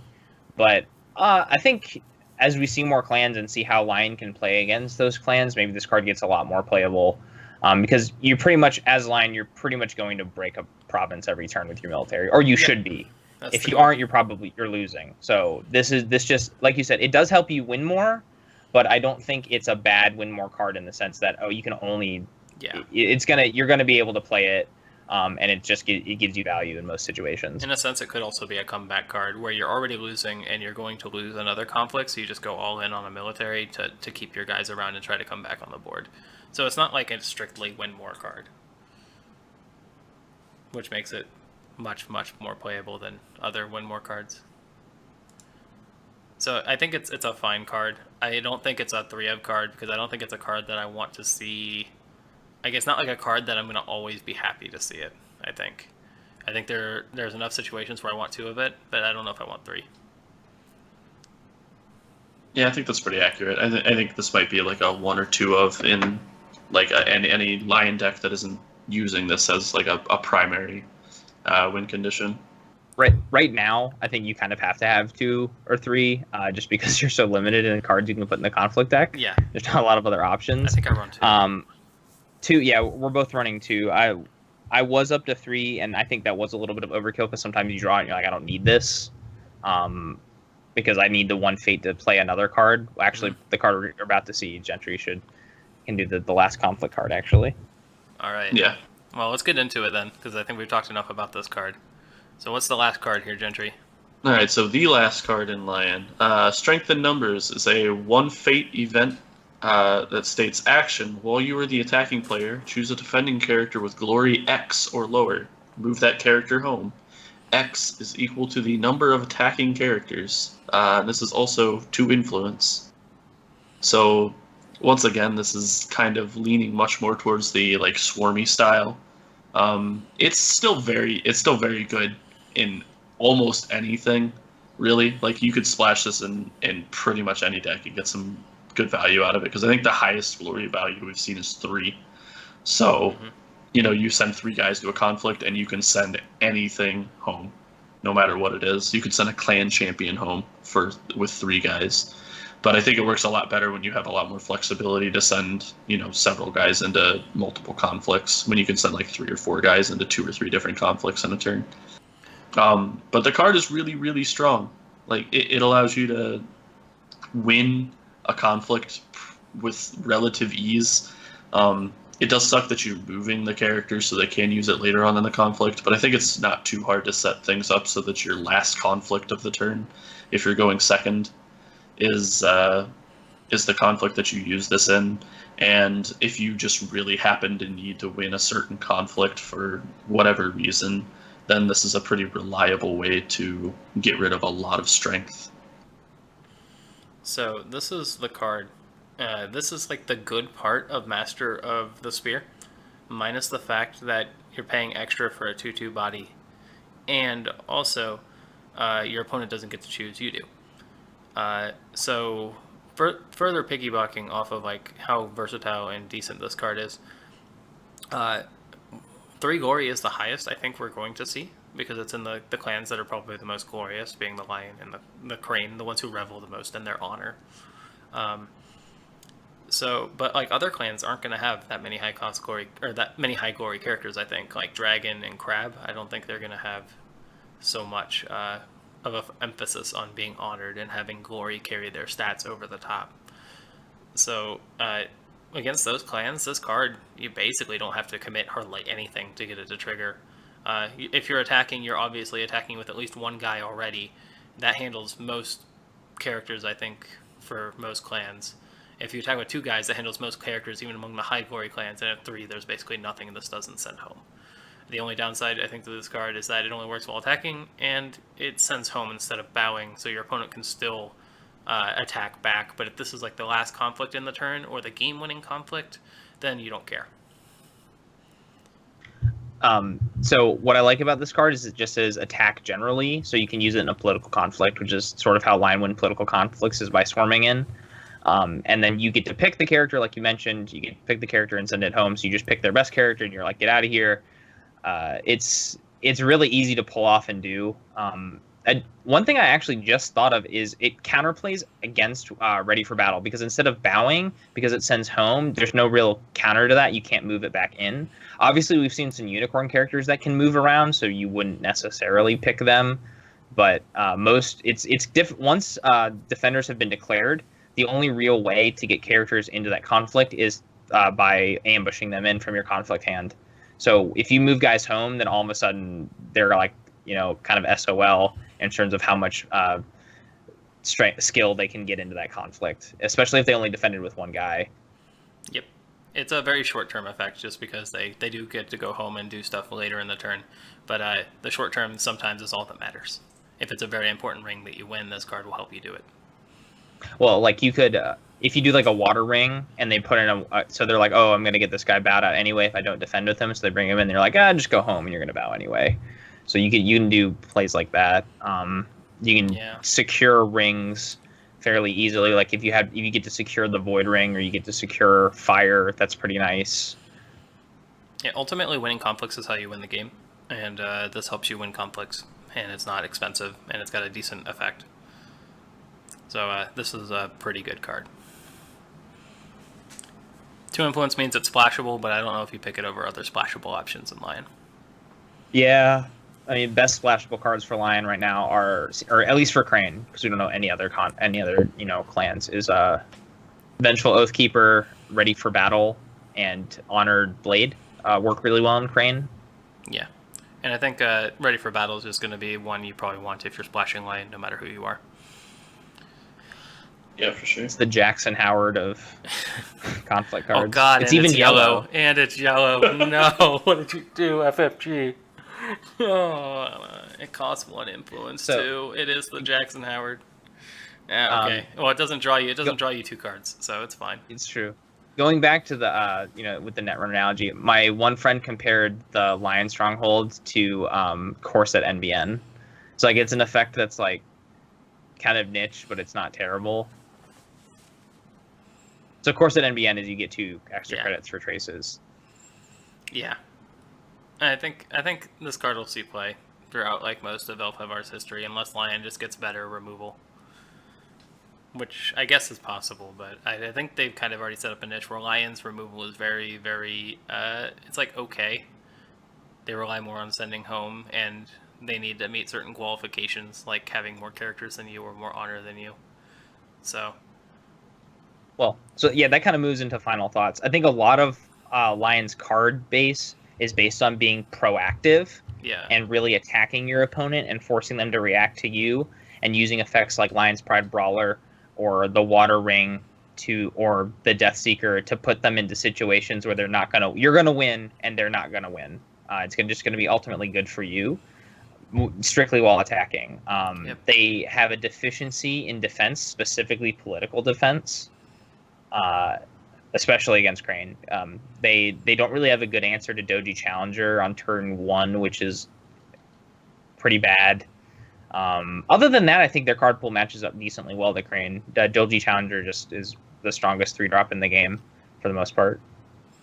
Yeah. Yeah, I mean, I think raw power-wise, Lion is actually a relatively strong deck, and I think it has a lot more potential going forward. Like I said, I can see like 2 or 3 different decks evolving out of this, and I personally am really excited to play a Swarm, like really Swarm Lion once they add in a few more like really good 1 and 2 drops. But I think that there is some inherent problem against Crane. I think that you have a lot of issues in that matchup specifically, so I think Lion ends up looking a little weaker right now than it maybe should. In playtesting, at least, just because Crane seems like a kind of a bad matchup. Yeah, especially with the limited card pool. We're missing a number of neutral events, and I think at least 1 neutral attachment. And given that none of the cards we've seen boost political by any amount, extra political skill is really difficult to come by. And with the values on most of the provinces being decently low, so that way you can crack 2 provinces a turn, it makes it so that way Crane can very reliably break 2 provinces if Lion doesn't defend itself very well, and whereas Lion can only reasonably crack 1 province a turn, especially on turn 1. On turn 1, you're only going to be able to break 1 with your military challenge. Yeah, so I think my overall thoughts on Lion are very well summarized by you. Their military is absurd, but military is only half the game, and even more limiting for them is that even though their military is absurd, most of their effects only work while attacking in military, so that's only a quarter of the game where they're really, really, really bonkers. And I think the real balancing point of Lion is keeping your aggression on and putting your opponent on the 4-turn clock for conflicts or your honor clock, because I think their honor clock is really good. You can often win by turn 4 with 25 honor. But the downside to Lion is their defense, and you have to manage to not lose the game from your opponent being able to take 2 of your conflicts a turn because your political is just that weak.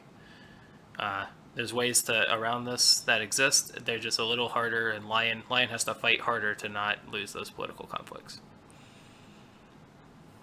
You have to play really tight against Crane. You really can't make mistakes. The game in general, if you make a mistake in this game, it can be crushing, especially because decisions you make tend to echo through turns, which is actually one of the really cool things about the game. But if we see more neutral cards that help boost in political conflict, I think they get comparable. Also, they're cards that require you to be more honorable, so like Obstinate Recruit and Steadfast Samurai. Compared to other clans that are going to have lower starting honor, those cards get better. Yeah. So just the Crane matchup right now with the given card pool, what we know about the game, and the current province setup is leans more towards Crane. Especially because they can do Shameful. I personally think Shameful Display is going to be an air province, and that means you either run Shameful Display or the Way of Peace. And having both of those right now are really difficult, or can be annoying to play into.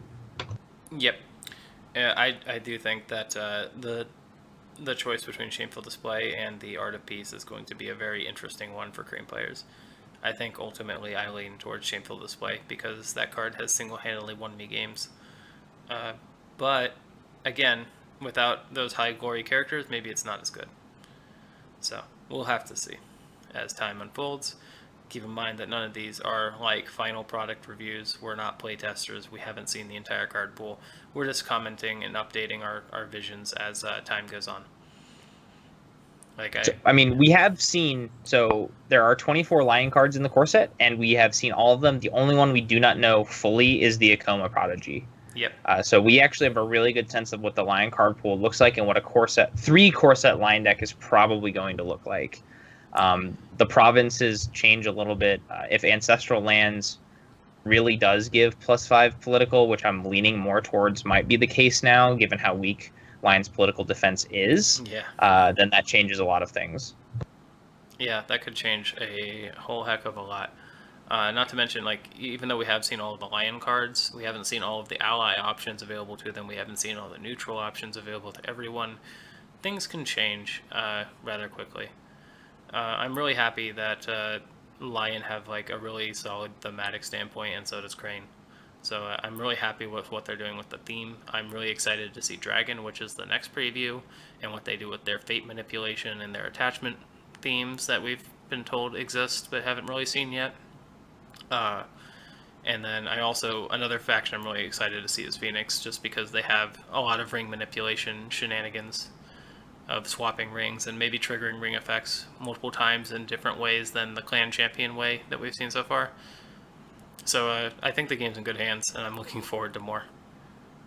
Yeah, absolutely. And I think too that they've based on everything that we've seen, that they've kind of learned how balance works a little bit better from their other LCGs, and it actually looks like this is going to be one of the most balanced LCGs that they've made to date. I'm not making any sort of claim in that regard, seeing only 2 factions. I mean, we've only seen 2 factions, but so far between the 2 factions and the other random cards that we've seen from other factions and neutrals and stuff, it looks like it's reasonable, at least at this point. I'm not gonna say for sure, but I'd like to think that between all of the other experience that they've had and what we've seen, it looks to be on a good track, at least. Yeah. Which is exciting. My personal hope is that everything is balanced out of the core. I think my competitive background says otherwise. We're probably going to see 1 or 2 clans that are top tier, and then 2 or 3 that are mid, and then 1 or 2 that are bad.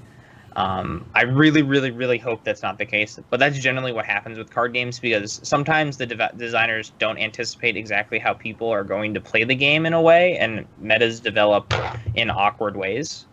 But I will say, from the 2 clans that we've almost fully seen, so Crane and Lion, while Crane does have a little bit of a better matchup, I actually still think it's not by that much. You can still win games. Yeah, it's very minor, and again, it's without a full rules, without having a full set of rules, without having a timing chart, and without having all the things to pick from. So it seems like everything is decently in balance so far. Yeah, and again, I think you're right that there's going to be the quote unquote bad faction. It's about the difference between the worst deck and the best deck, because like there can be a worse deck that's still perfectly playable, and then like the best deck's just better because it has better all around matchups. You know, it could be fractions of percents, or it could be like this deck is literally unplayable because it only wins 10% of games. So for me, it's more about the scale of the difference between the power levels of the decks that matters for balance, rather than the number of tier 1 decks and the number of tier 2 decks, because I think no matter what, those tiers are going to exist. Yeah, that's always. So from a 40k Conquest, were the decks generally clustered together in terms of balance? Because that's Brad's other game. So yeah, that's I would where say we so. could pull. There was a while where some factions were pretty low compared to others. I think Tau for a while was pretty close to like negative matchups across the board, and almost no one played them.